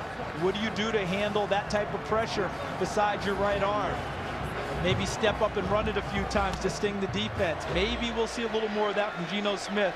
We know David Ash has that dimension. 3rd down and 9 at the 39. They need to go to the West Virginia 30 for a 1st down. Here's a screen, and it's picked up by Hills. And he'll be about a foot short of the 1st down marker. And we've seen Mack Brown go for it on 4th down more than once in this game. And they'll do it again. And right there, that was just enough. And that was Isaiah Bruce. Because if he doesn't get that hand on Jeremy Hills, we don't have to worry about 4th down. Jeremy Hills has a 1st down and plenty more. 4th down and short for Texas. Bergeron, the deep man, out of the eye. Robertson in front of him. Bergeron needs a yard. And he'll get it.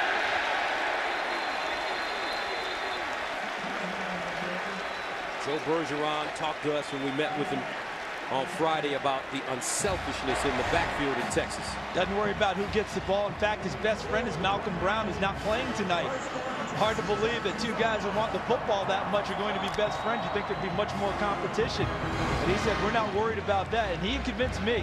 All he cares about is winning the game. And if he carries the load, great. If not, and they win, he seems to be just fine. 1st and 10 at the 29. Opening drive of the second half for Texas.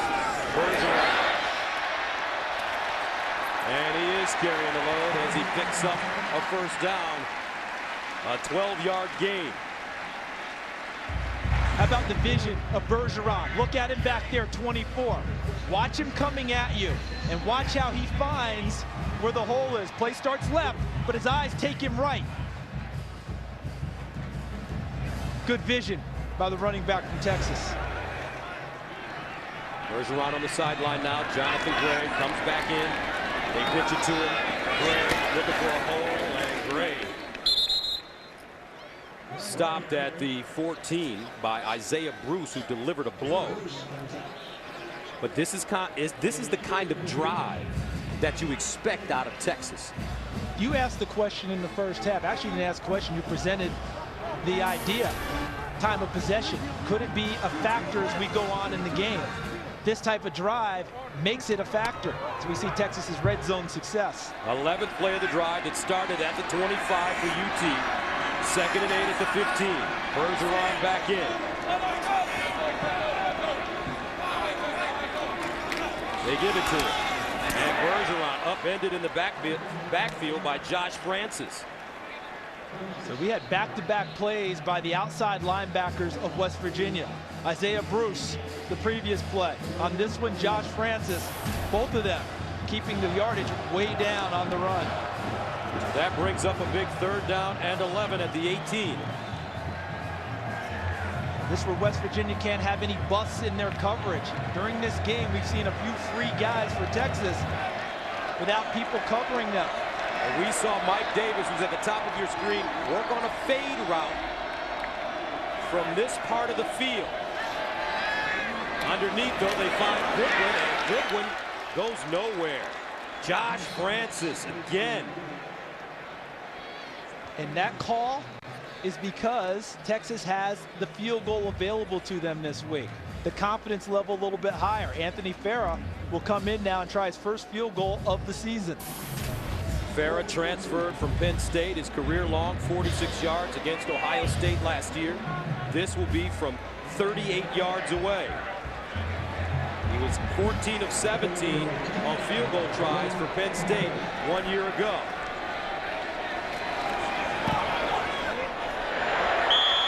And good. 7:35 to play in the 3rd quarter. Texas gets 3. But the big question now, can the defense continue to slow down Geno Smith?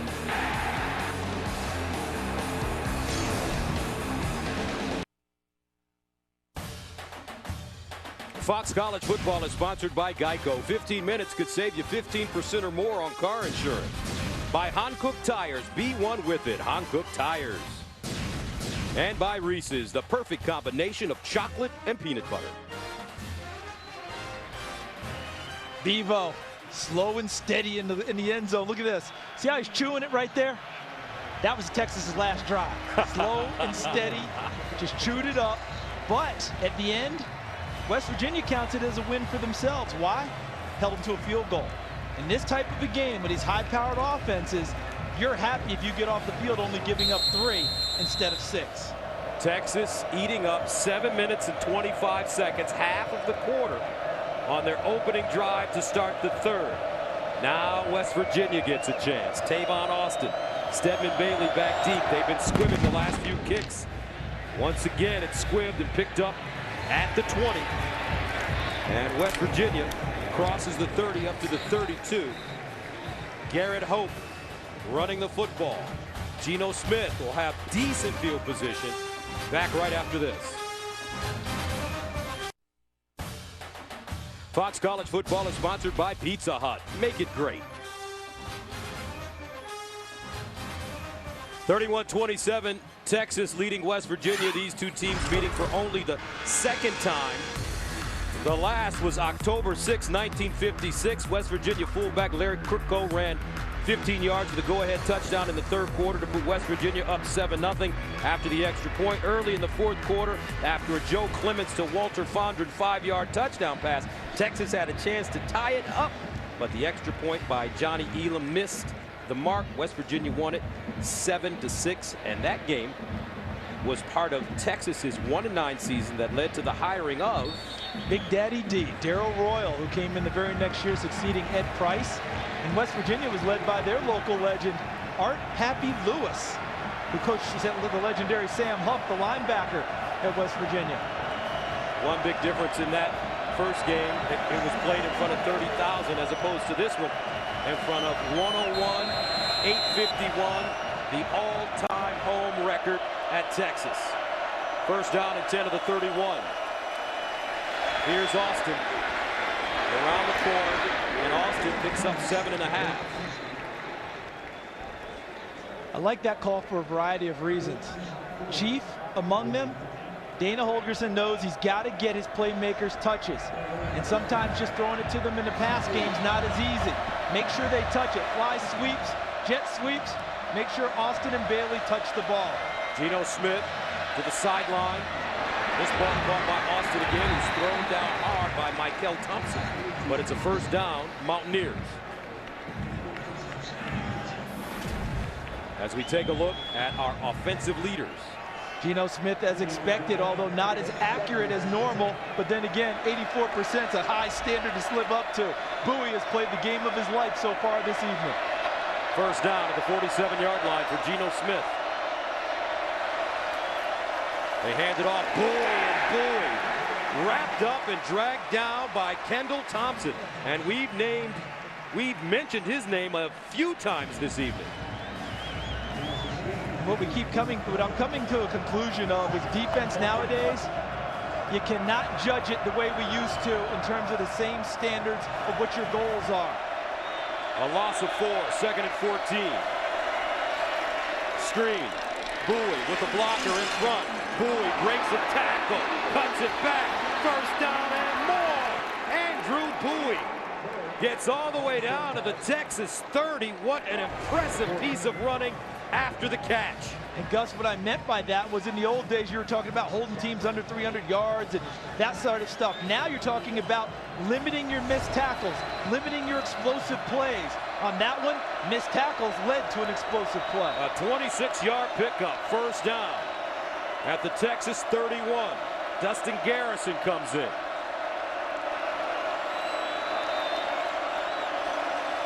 Geno Smith over the middle. And caught. Smith throwing a strike to J.D. Woods. Woods coming off a 13-catch, 114-yard receiving day against Baylor. And what a nice throw, because he threw it to the back shoulder to stop him from going into the safety. First down at the Texas 16. Garrison. And he gets to the 8. Garrison on the carry. Thompson with the stop for Texas. And now West Virginia had limited Texas to a field goal on their last big drive. Texas's goal has to be the same. That's how you win games in this day and age. Second down and 4. Garrison again. And Garrison dropped by Malcolm Brown. And tell you what, Malcolm Brown has had a game. A true freshman who has really stepped up his play this evening against the best competition they faced this year. 5th red zone possession tonight for the Mountaineers. 2 for 2. 2 touchdowns, 2 field goals. 3rd and 3 at the 9. Clay and Bowie. Right next to Geno Smith. Here's Smith, steps up in the end zone. Touchdown, Mountaineers. Stedman Bailey.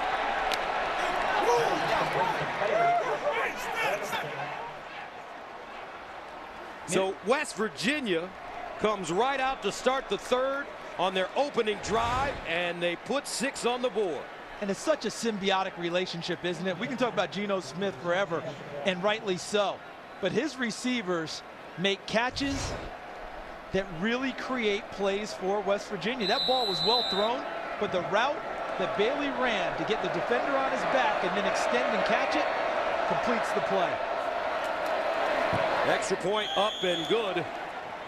4:32 to go in the third. West Virginia reclaims the lead, 34-31.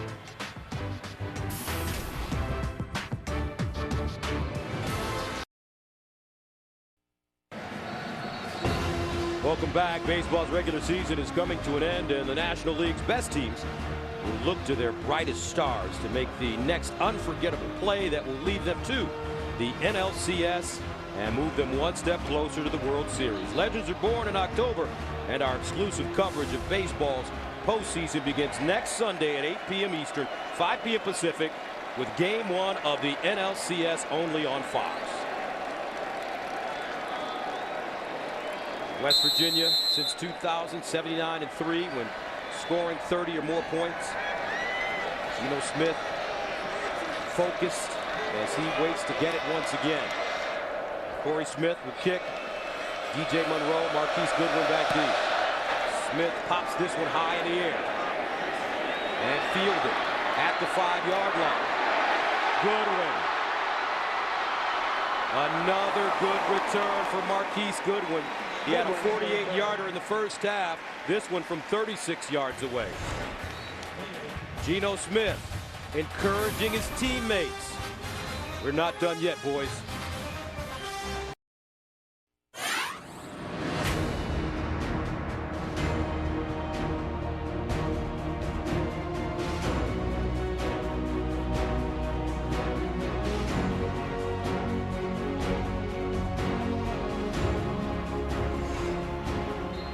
.424 to play in the third. West Virginia scoring on their opening drive of the third quarter to take a 34-31 lead. Texas first down and 10 to the 42. David Ash up top, ball caught. And that's Shipley. Jackson Shipley with the second grab of the night. A 23-yard gain. Let's see if Texas goes a little bit faster after the explosive play to Jackson Shipley. Get back up on the line of scrimmage and try and go quicker. Tempo change for Texas after the big play. First down and 10 at the 35. That one snapped in the dirt. Ash picks it up, makes chicken salad as DJ Grant comes up with the grab. Dominic Espinosa getting us ready for the playoffs, the National League Championship Series, with a ground ball back to Ash. But how about the poise of David Ash? Stays with it, doesn't get flustered, and makes a little something out of nothing. Gains 4 yards on the play. 2nd and 6 at the 31. Bergeron. And what the Texas coaches talked to us about yesterday was how the running game will have a cumulative effect on their opponents. It's body blows, body blows, body blows, hoping to knock a team into submission later in the fourth quarter. West Virginia has been up to the task this evening, hanging tough, because look at our first 2 drives of the half. West Virginia's defense absorbed a lot of body blows on the last possession by Texas, but at the end, it was only 3 points. Going the other way, West Virginia went a lot quicker and put the ball in the end zone against Texas. Advantage Mountaineers. So an injured player on the field, that's Isaiah Bruce. In the meantime, let's go to Aaron Andrews in Los Angeles for a game break. Gus, the route is on in Columbia. How about Connor Shaw here for South Carolina? The 62-yard pass to D.L. Moore.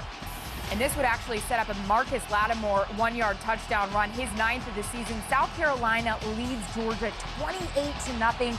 The Gamecocks trying to win 3 straight for the first time in school history. 3 straight against Georgia, of course. And Aaron, you know the old ball coach. Don't expect him to get off the gas at any point in that game. I mean, 28-0 to him is just an invitation to try and get more. And with his defense, which is so strong this year, South Carolina making a big statement that they're coming for Alabama. Let's take a look at what happened here to Isaiah Bruce. 31 White. See him going in. Took it from his own teammate, Josh Francis, number 4, trying to help make the tackle. He caught the shot from him as they both went in trying to put down Joe Bergeron. 3rd down and 1 yard to go for Texas. At the West Virginia 26. Wildcat formation for Jonathan Gray. And he'll get the first down.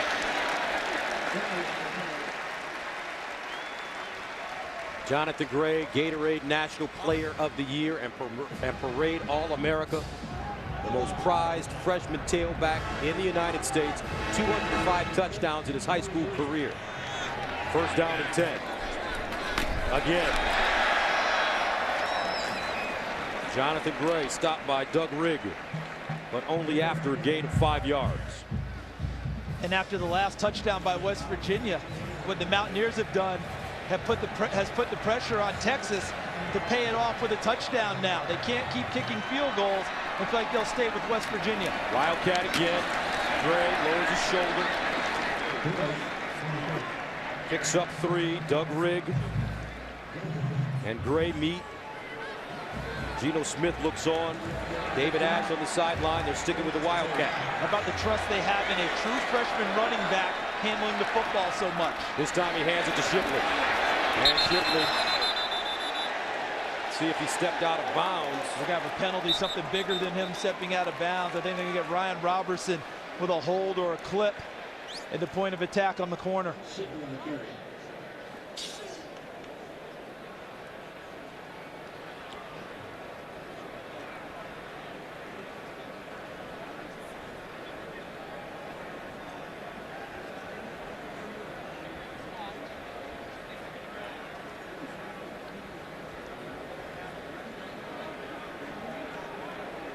They're really sorting this one out, aren't they?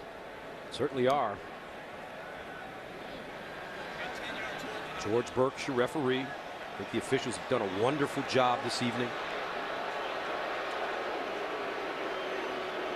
Not quite sure what he's waiting for, but he's going to give it to us. Holding, number 30, the offense. 10-yard penalty. After the play, personal foul. Number 20 of the defense. Penalty to be enforced half the distance to the goal. First down. So you see the hold right there on Josh Francis, number 4.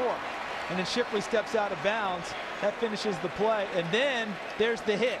Darwin Cook out of bounds, which offset the play that West Virginia had gained from Texas. So live ball, then dead ball. So they had to walk off one foul and then walk off the other to spot the ball properly. Texas with it, first down at the West Virginia 12. Bergeron.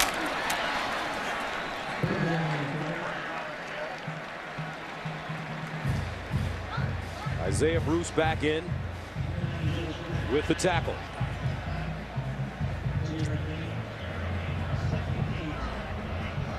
Texas is going to go big again. Luke Pellman, number 77, reports in for duty. An extra offensive lineman, often used as an extra tight end to increase the blocking strength.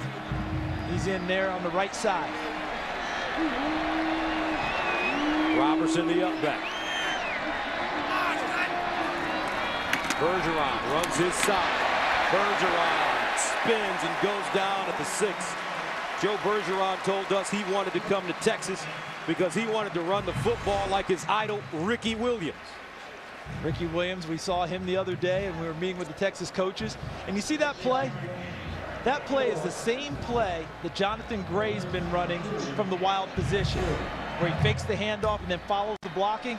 It's the same play, different packaging, different look, but the plays stay the same. Coming up, the 10th play of the drive that started at the 42-yard line. Bergeron has been hot inside the red zone. And a timeout called by the Longhorns. 34 seconds to go, third quarter.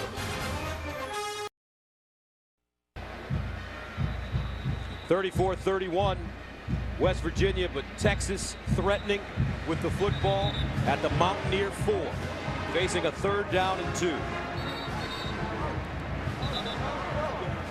And they've kept it out of this man's hands. Geno Smith, 2 long drives by Texas here in the 3rd quarter, the first resulting in only a field goal. And this is where, now they have Anthony Farrah back, they know they're good on the field goal, but I wonder if Mac Brown's thinking 4-down territory already.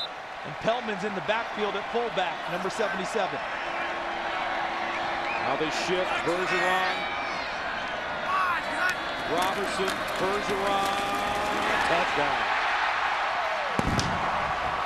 His 4th touchdown of the night. And I'm sure his idol, Ricky Williams, who's in attendance working for the Longhorn Network, is proud of his young protege. Remember, we talked earlier in the game, Bergeron at 10 years old weighed 150 to 160 pounds, had to play tackle in Pop Warner, wanted to carry the football, and the weight limit was 120. Actually dieted his way down to get to 120, which is amazing at that age, just so he could carry the football, and hasn't looked back since. On the Hollywood diet at 10 years old. You think football is serious in Texas? 29 seconds to go in the 3rd. Longhorns go up by 4, 38-34. See, when he was playing right tackle before, this is what he dreamed of doing, is following other people playing tackle. Number 75, Trey Hopkins, with the lead block. And then he goes and greets the rest of his linemen and says thank you for the hole. Mac Brown into the game. He told our Julie Alexandria at the half, this is fun. We're having a good time. And Geno Smith, okay, we'll just go get our helmet. Let's go do it again. Not fazed by much is the senior quarterback for West Virginia.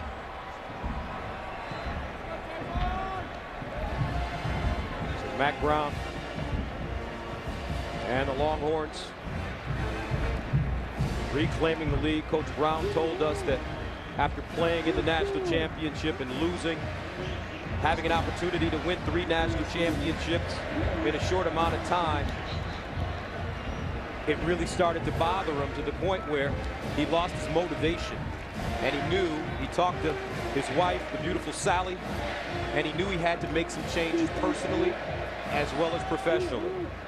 And those changes are starting to really come together for Texas now. But now their defense has to go and lock in again against the most prolific quarterback in college football today, because Geno Smith and that offense, those receivers, are about to get their hands on the ball again. Another squib kick, goes all the way through. Bailey picks it up inside his own 10.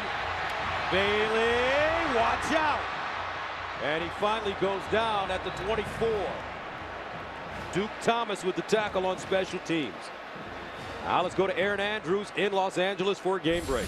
Gus, Notre Dame trying to go 5-0 for the first time since 2002. 3rd quarter, they lead Miami 13-3. Sierra Wood with the 37-yard run down to the 2. He would score on the next play. Notre Dame leads 20-3. They haven't trailed all year, guys. So Brian Kelly really has the Irish playing at a high, high level. His magic usually takes effect in year 3 on all of his coaching stops. That's what he is in at Notre Dame. Bowie throws to a first down. Kenny Vaccaro stops him. It looks like he has at least 9. You know, Dana Holgerson is not intimidated by anything, and his team reflects it. You know, you watch him come into this atmosphere, and look at what they're doing, answering the bell every time. That's the end of the 3rd quarter here at Texas Memorial Stadium, 38-34 UT. Start of the 4th quarter, and Texas Memorial Stadium has become a house of pain. You would think we were in Madison, Wisconsin. That's their tradition at the end of the 3rd quarter. But both sides, both teams jumping around. West Virginia faced with a 2nd down and 1 at their own 33. Clark and Bowie in the backfield. Bowie breaks free. Bowie lowers his shoulder and goes down at the 44. Adrian Phillips with the tackle in space. And it's a gain of 23 yards. How about the left side of the offensive line? Quinton Spain, who weighs 334. Josh Jenkins at left guard, 303. Joe Madsen, the center, 74. Created a monster gap for him to hurdle through. First down and 10 at the 44. Now Austin. Tackle for a loss. Terrific job by Ashton Dorsey. It's a good job playing the run on his way back to the quarterback, although in the stats, that'll go down as a pass. Geno Smith pitching it forward. Second down and 14 at the 48.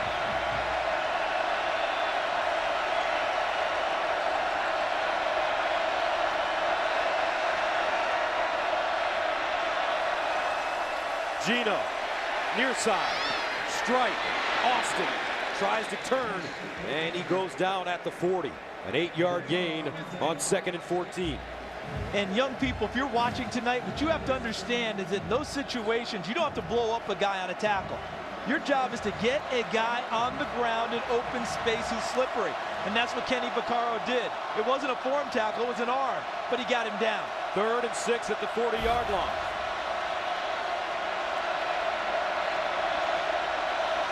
Geno Smith looking underneath, incomplete. Terrific job by Quandre Diggs. J.D. Woods, the intended receiver.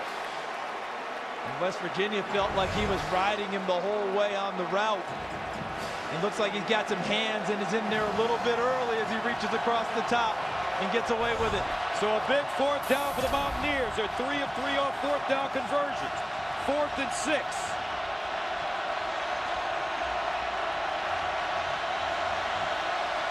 Geno Smith. And caught. Wow, what a catch in heavy traffic for Tavon Austin. He went Rod Tidwell on that one. I go out there, I catch the ball, people hit me, I don't care. I caught the ball. Show me the money. Right? I mean, he went out there, he knew the hit was coming, caught it, and possessed it. They hand it off, Bowie. And he'll gain a couple. Dorsey again with the stop for Texas. 4th quarter of play. First road game of the conference season for newly acquired West Virginia. Big East champs a year ago. Flag on the play.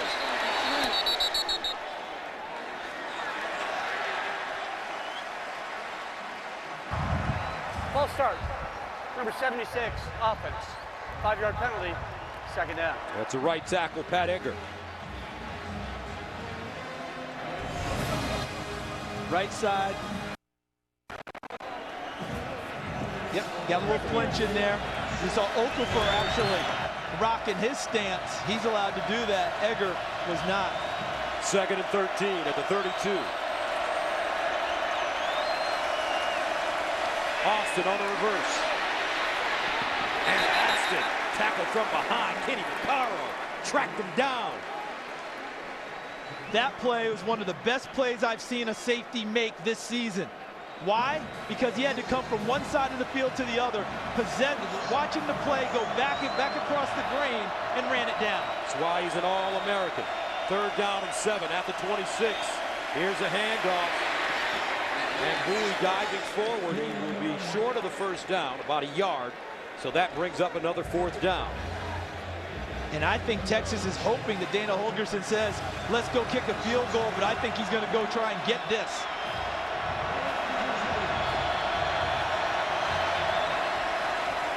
And it's Geno Smith with the quarterback sneak. Picks up the 1st down. His helmet came off, so he'll have to come out at least one play. If there's no penalty on the play, which would allow him to stay in, meaning if they pulled his helmet off, there's a penalty on Texas. Otherwise, based on what we know about the rule, he has to go off. End of the play. Tackle made, helmet comes off, normal tackle. I think he's got to come off the field for a play. And here comes Pat Millard, the backup. Paul Millard, the backup. I think this is a rule that will be tweaked in the offseason. Paul Millard, redshirt freshman from Flower Mound, Texas. 11th play of the drive. Expect them to run it here. I don't expect them to let Paul Millard throw it. Millard hands it off. Bowie. And Adrian Phillips is there, but Bowie picks up 6 yards as Geno Smith comes back into the game. We talked a little bit about Geno Smith using his legs in the second half. Little did we know it would come on a quarterback sneak that almost popped for a touchdown. Second down and 4.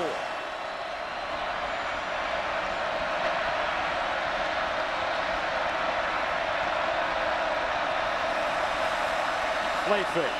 Smith in the end zone. Whoa, he threw a strike. Stedman Bailey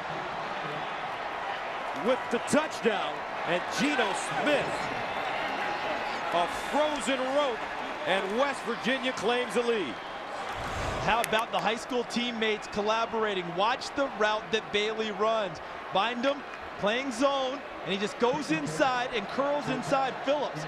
Once Phillips came up to approach him, he's got to stop it from crossing his face. That didn't happen. Bailey's there, and the rope arrives for a touchdown.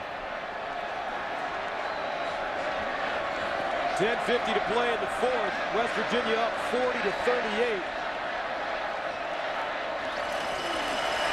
Extra point up and good.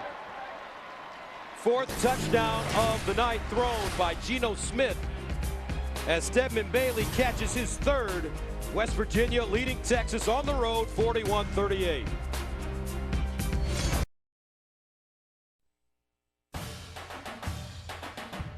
Fox College Football is sponsored by the new 2013 Ford F-150 with EcoBoost. By Aflac, official partner of the Heisman Trophy. And by DirecTV. Now, NFL Sunday Ticket is included at no extra charge when you switch. 41-38.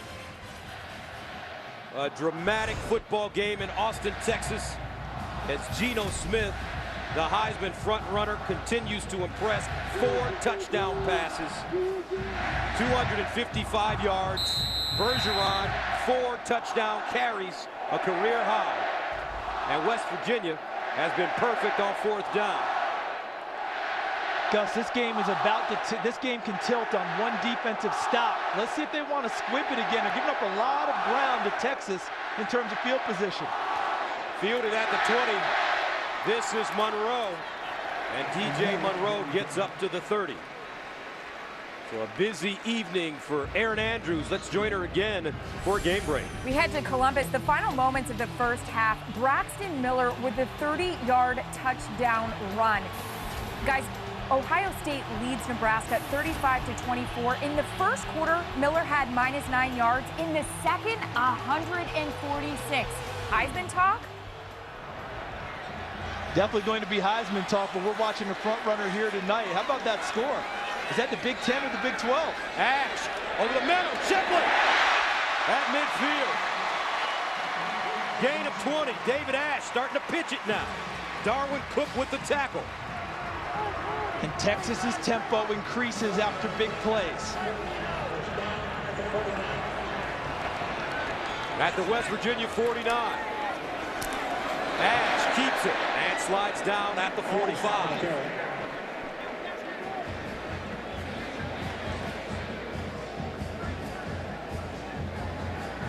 West Virginia hasn't been able to get a lot done defensively in terms of scoring defense the last couple of weeks. But if they could get a stop here, that could change the whole balance of this game. Joe DeForest's troops are under siege. But boy, one takeaway, one stop could really change this game. 4 possessions in the second half. We've had 4 scores. Texas with a touchdown and a field goal. West Virginia with 2 TDs. Ash swings it out. Shipley.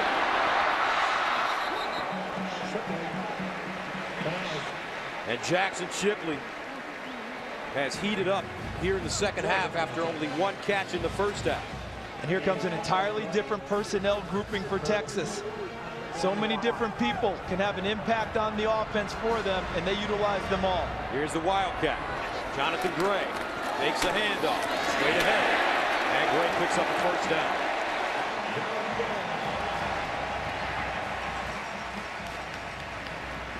True freshman, folks.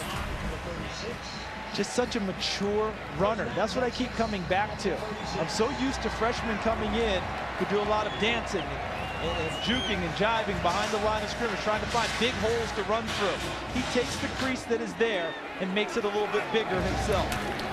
They give it to Gray over the right side. Gray down to 33. Pat Miller with the tackle for the Mountaineers. Jonathan Gray, 14 carries, 87 yards, a career high. And they're doing it tonight without Malcolm Brown. He would have been the third running back with a significant number of carries this evening. David Ash in trouble, and Ash sacked in the backfield. Josh Francis, the senior from Damascus, Maryland. He's played well this evening. Take a look at him coming from the outside, working. He works on Jonathan Gray, and what do young freshman running backs usually have trouble with? Pass protection. And he eludes Gray pretty easily and gets to the quarterback and puts him down. Third sack of the season for Francis, first of the night for West Virginia. 3rd and 13 at the 39. Jeremy Hills in the backfield. Remember, he's great on screens. Here's Ash. Down the field, incomplete. Intended for Mike Davis. So what do? 4th down and 13 at the 39. The way that Geno Smith and West Virginia have taken care of the football in the second half and scored, I think Mac Brown's going to think really hard about going for it here, because he just thinks punting the football now is just putting it in his hands, and he's not sure that they can get the ball back and stop him. So here we go, folks. Maybe the biggest play of the night for Texas. 4th down and 13 at the 39. They need to go to the West Virginia 26 for a first down. Ash in the shotgun. Ash to the sideline. Broken up. Intended for Davis. But Pat Miller was there. And Texas turns it over on downs. 8:09 to play. 41-38.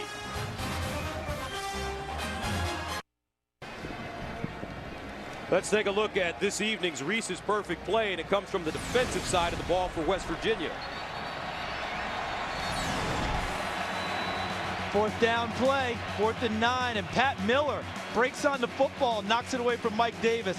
And how about a little redemption for Pat Miller? He and Broderick Jenkins last week torched by Baylor, giving up 63 points, 581 passing yards. That'll go a long way towards restoring their confidence. First down and 10 at the 39 for Smith. Hands it off to Bowie. And Bowie with the yard. And a flag thrown.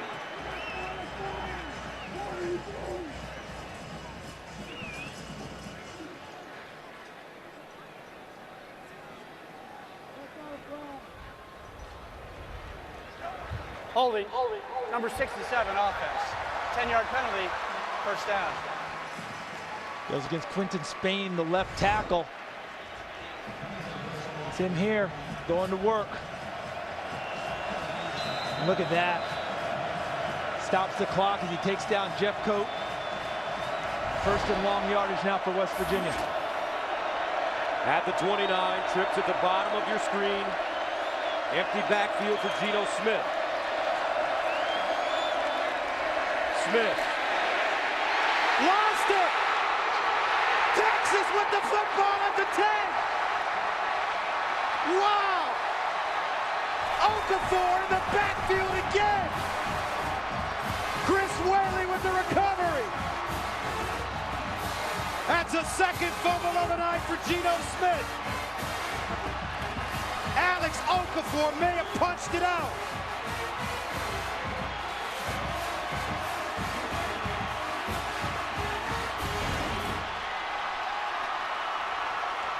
As he goes to unload the football, Okafor stops it before it comes out of his hands, punches it free, and Whaley picks it up. I know many fans were wondering why Texas didn't punt the football on the last drive and try and play field position. It was the Geno Smith factor. They were wondering if they'd get the ball back. And the defense makes the huge play, strips him, and gives their offense a chance deep in West Virginia territory. Texas first down and 10 at the 12 of West Virginia after the fumble. Bergeron with 4 touchdowns tonight. The lone setback. Shipley in motion. Bergeron. Bergeron on the carry. And Rao comes up with the tackle after a 3-yard gain. Foul on the tackle, game 3 to 9. Texas decides to go heavy again as they bring Pellman 77 into the game, as well as 79, Thomas Ashcraft. Both offensive linemen. 2nd and 7. At the 9.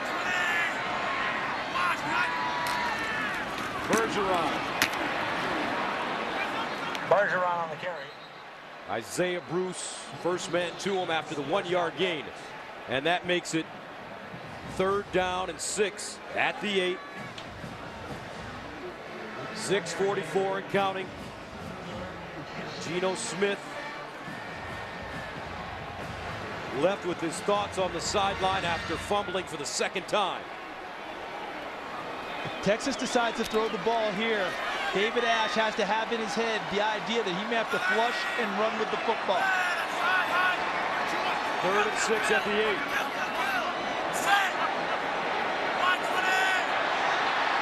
Oh, he snaps it behind Ash. He picks it up. And Ash goes down at the 26-yard line. Wow. Was that snapped before Ash was ready for it? Or was it just an awry snap? It looked like Ash was in between on whether the ball should have been snapped or not. Good agility getting back on the football. But look at Ash. See, he's looking off, checking out the defense when the ball snapped. The second bad snap by Espinosa, and now they have to kick the field goal. 41-yard field goal. So here's Farah. He's been good from 38 yards. This one from 41. And he missed it.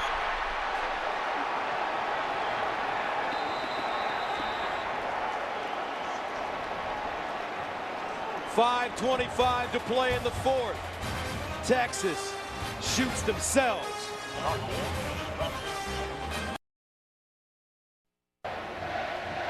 (41-38), West Virginia with the football as Anthony Farah pushed this one. And let's see why. I think he might have chili dipped this a little. It's a golf term, means you hit the ground first with the club and then ball. Look how much turf is kicked up. He didn't get a clean pass at that football where he got all foot into ball and it went right on him. Remember, only his 2nd field goal attempt of the season, back from a slightly torn groin muscle, which kept him out of all games until tonight. So it's up to the Texas defense to get it back again against Geno Smith. Bowie spinning at the line of scrimmage, gets outside and stays in bounds at the 30. Texas desperate for a takeaway, for a turnover. They got it on the last possession. What is Geno Smith now? 257 straight passes without an interception, going back to last season against the University of South Florida, USF. But he has fumbled the ball twice tonight, resulting in Texas turnovers. 2nd and 4. Smith handing it off. And a 1st down for Bowie. Michael Thompson with the tackle, but an 11-yard gain for Andrew Bowie, having a career day. And how about Dana Holgerson with his play calling now? We know that he likes to throw the football, but he's finding a way to move it on the ground and is not getting outside of himself here. Not trying to go against type, go against the grain. He's making sure they're going to run it now and keep the clock moving. He has a running back in Andrew Bowie with 161 yards rushing on 26 carries. 1st down at the 41. Bowie again. This time, he'll be lucky to get back to the line of scrimmage. Chris Whaley with the pressure.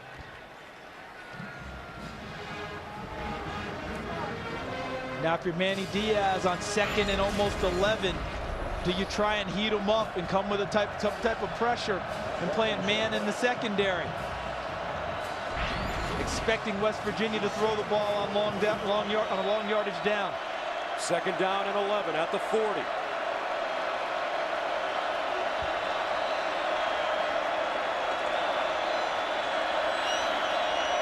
Geno Smith in no rush.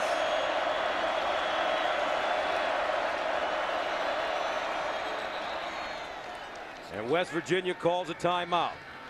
2 remaining for the Mountaineers, 2 remaining for the Longhorns. 3:28 to play.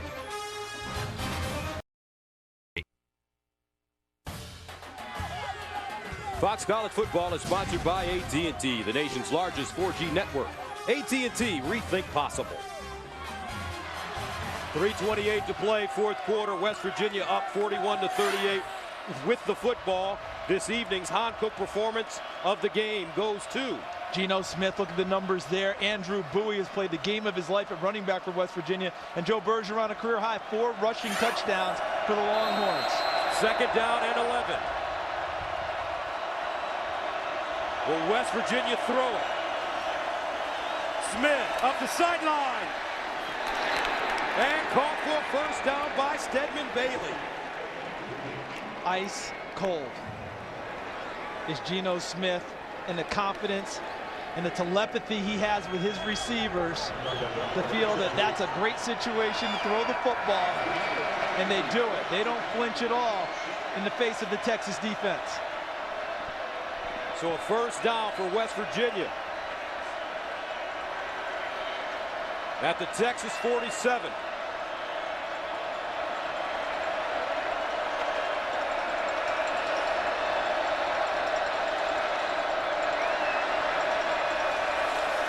Here's a handoff. Bowie, all sorts of space.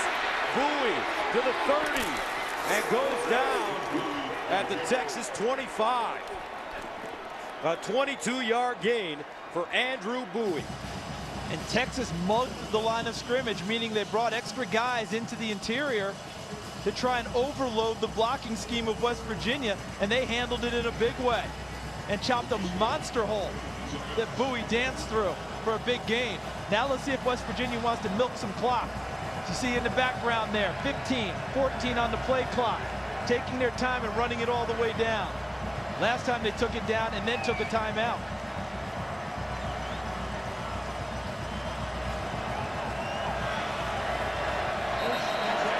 And West Virginia will not get it off in time.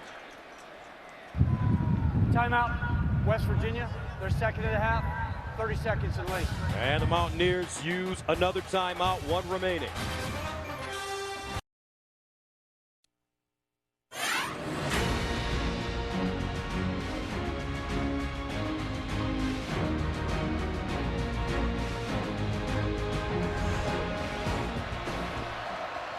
First down and 10 at the Texas 25 for West Virginia.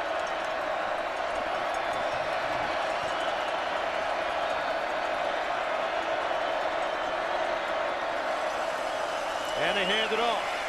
Bowie. And Bowie gets inside the 20, a 6-yard pickup. Kenny Vaccaro stops him. But right now, Texas just can't stop the run. And Dana Holgorsen is calling the game of his life. This guy is in his 2nd year as a head coach, going up against Mack Brown. Plenty of years in the business, and I've not seen any sense of anything outside of calm, cool, and collected from Holgorsen all night. He's really managed this game well, especially down the stretch. 2nd and 4.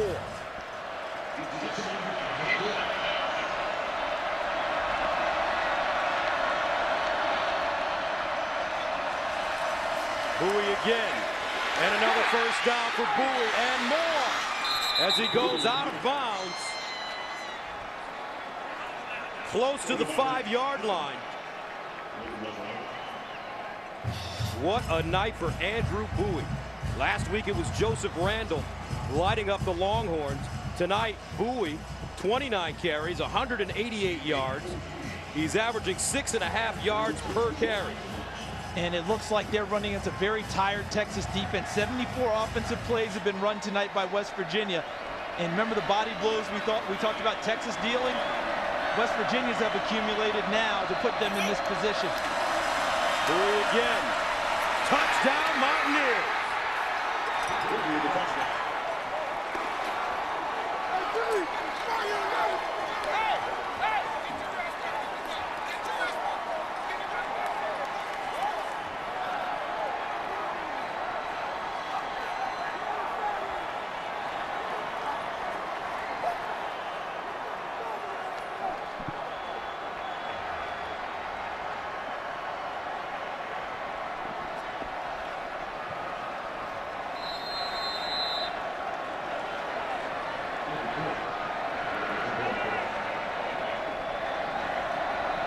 Bittencourt in to attempt the extra point, and it's good. 1:18 to play in the fourth quarter. West Virginia taking a 10-point lead. Just look at how the front is handled. I'm talking about all the way through for West Virginia. 88 in the backfield is Clay. Look at the lead block. And gives Bowie all the space he needs and more to put West Virginia firmly in control of this contest. And we've seen some career performances from a number of players tonight. Andrew Bowie, I think, headlines it for West Virginia. Andrew Bowie, 31 carries, 207 yards rushing, 2 touchdowns, now averaging 6.7 yards per carry. And nobody happier than that man, Geno Smith. And how about the way they closed it out, going downfield, running the football? They got a couple big throws from Smith, especially the 2nd and 11 throw. But otherwise, Bowie, the offensive line, fullbacks, took control in the last 3 minutes of this game. West Virginia outscoring Texas 14-0 here in the fourth quarter. So after the missed field goal by Texas, West Virginia going on an 8-play, 76-yard drive, eating up 407. And this one chipped forward, fielded at the 26 by Robertson. Robertson with running room, and he'll get inside Mountaineer territory with 1:12 to go. Texas with 2 timeouts.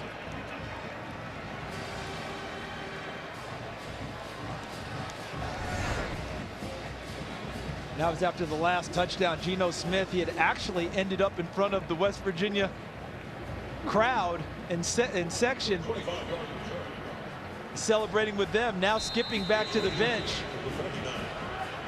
And in case you had questions about West Virginia in the Big 12 before, I think they're being answered in a big way this evening. Ash near side, Mike Davis steps out of bounds.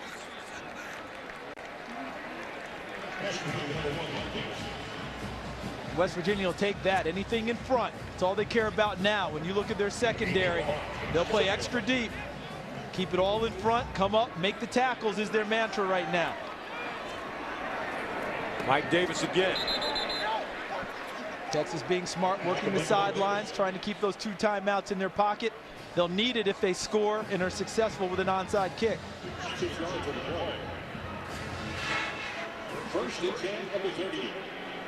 First down at the 38. David Ash in trouble.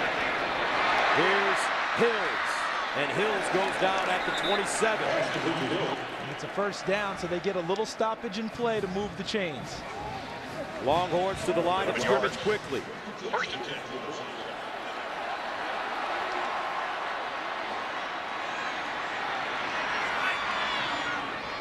Ash flips it out the hills again. He's trying to get out of bounds and does at the 20. Last 2 plays by Ash almost takes us back to when the wishbone was king here at Texas, except he's flipping it forward instead of laterally or behind him going down the line. 2nd and 3.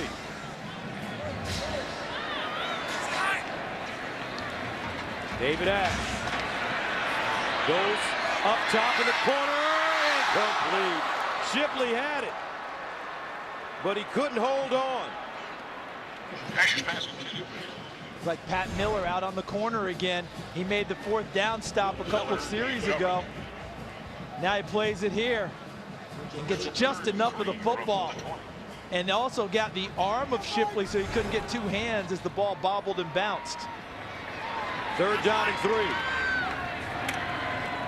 Ash scrambling, looking, Hills inside the 10. And Texas continuing to fight as the Longhorns call a timeout.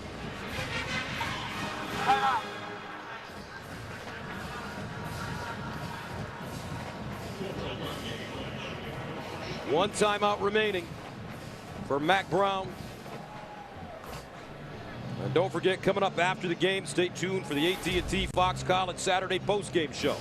They'll cover all of today's action, including the blowout in Columbia, the Irish continuing to play well, a battle in the Big Ten between Nebraska and Ohio State.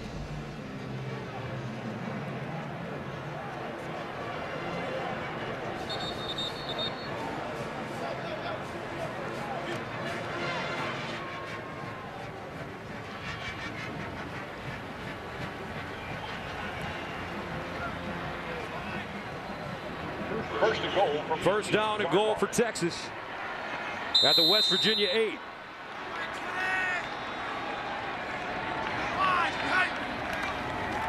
David Ash in trouble, stays on his feet, looking in the end zone. Touchdown Texas, Marquise Goodwin. And this one isn't over. 15 seconds to go. Incredible agility by David Ash to keep that play alive. We're seeing the payoff on the play. But the play was really made, what you described was how David Ash took the hit and spun away from it. Out of trouble, out of the pocket to keep the play alive and find Marquise Goodwin. Anthony Farah trying to make it a 3-point ball game. And he does. And it's good. 15 seconds to play in the fourth. And you know what's coming here, partner. But it's got to be the onside kick. But remember, things have changed now.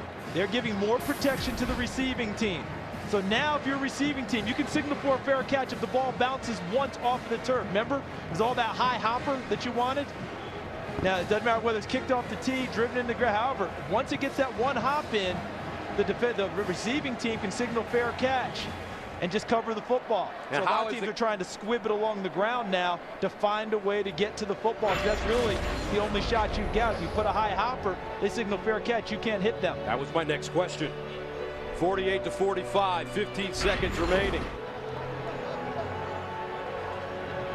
Mack Brown looking for that signature win. Texas has lost 7 straight games against teams ranked in the top 25 dating back 2 years, including an 0-4 mark last season.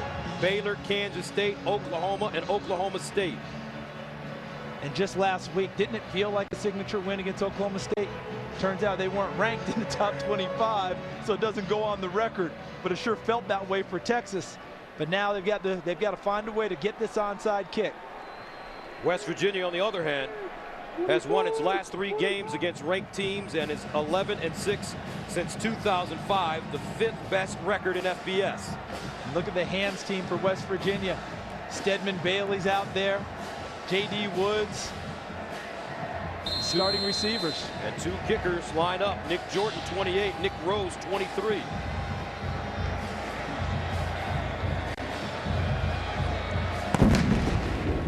This one, and easily recovered by the Mountaineers.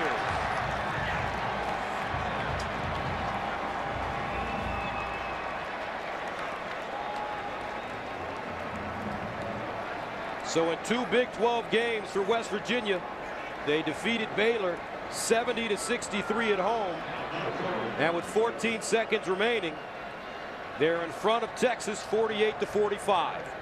And really, what a bounce back for West Virginia's defense. Getting torched by Baylor last week. This isn't pretty, but down the stretch, they made the plays necessary to win the football game, including a couple of 4th down stops. The West Virginia Mountaineers, first year in the Big 12, in their first road game in conference play, come into Austin, Texas, and knock off the 11th ranked Longhorns 48-45.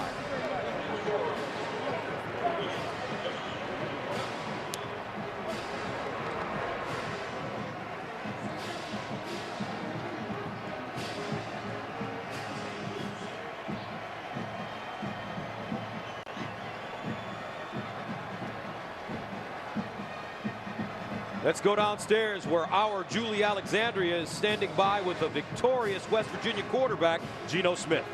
Geno, congratulations on your win. 1 second. Geno, congratulations on your win. What went right for you tonight? Well, a number of things went right for us. The main thing is that we stuck together through the midst of everything, and we won as a team. It wasn't pretty, but we came into a tough venue on the road against a tough Texas team and pulled it out. You did not let up at all once. What kept your confidence going? You know what? I have some great teammates and great coaches, and they keep me up. They keep my spirits up throughout the game. I fumbled twice down there in the red zone and gave them 2 chances, and, had that not happened, we would have won it by, probably a lot more points. But, they kept me up throughout the game, and they really helped me out. Thank you so much. Congratulations. Thank you. All right, Julie, so West Virginia remaining undefeated as Texas suffers their first loss of the year. 48-45 the final. Mountaineers. Now let's take you to Aaron Andrews in our Fox studio.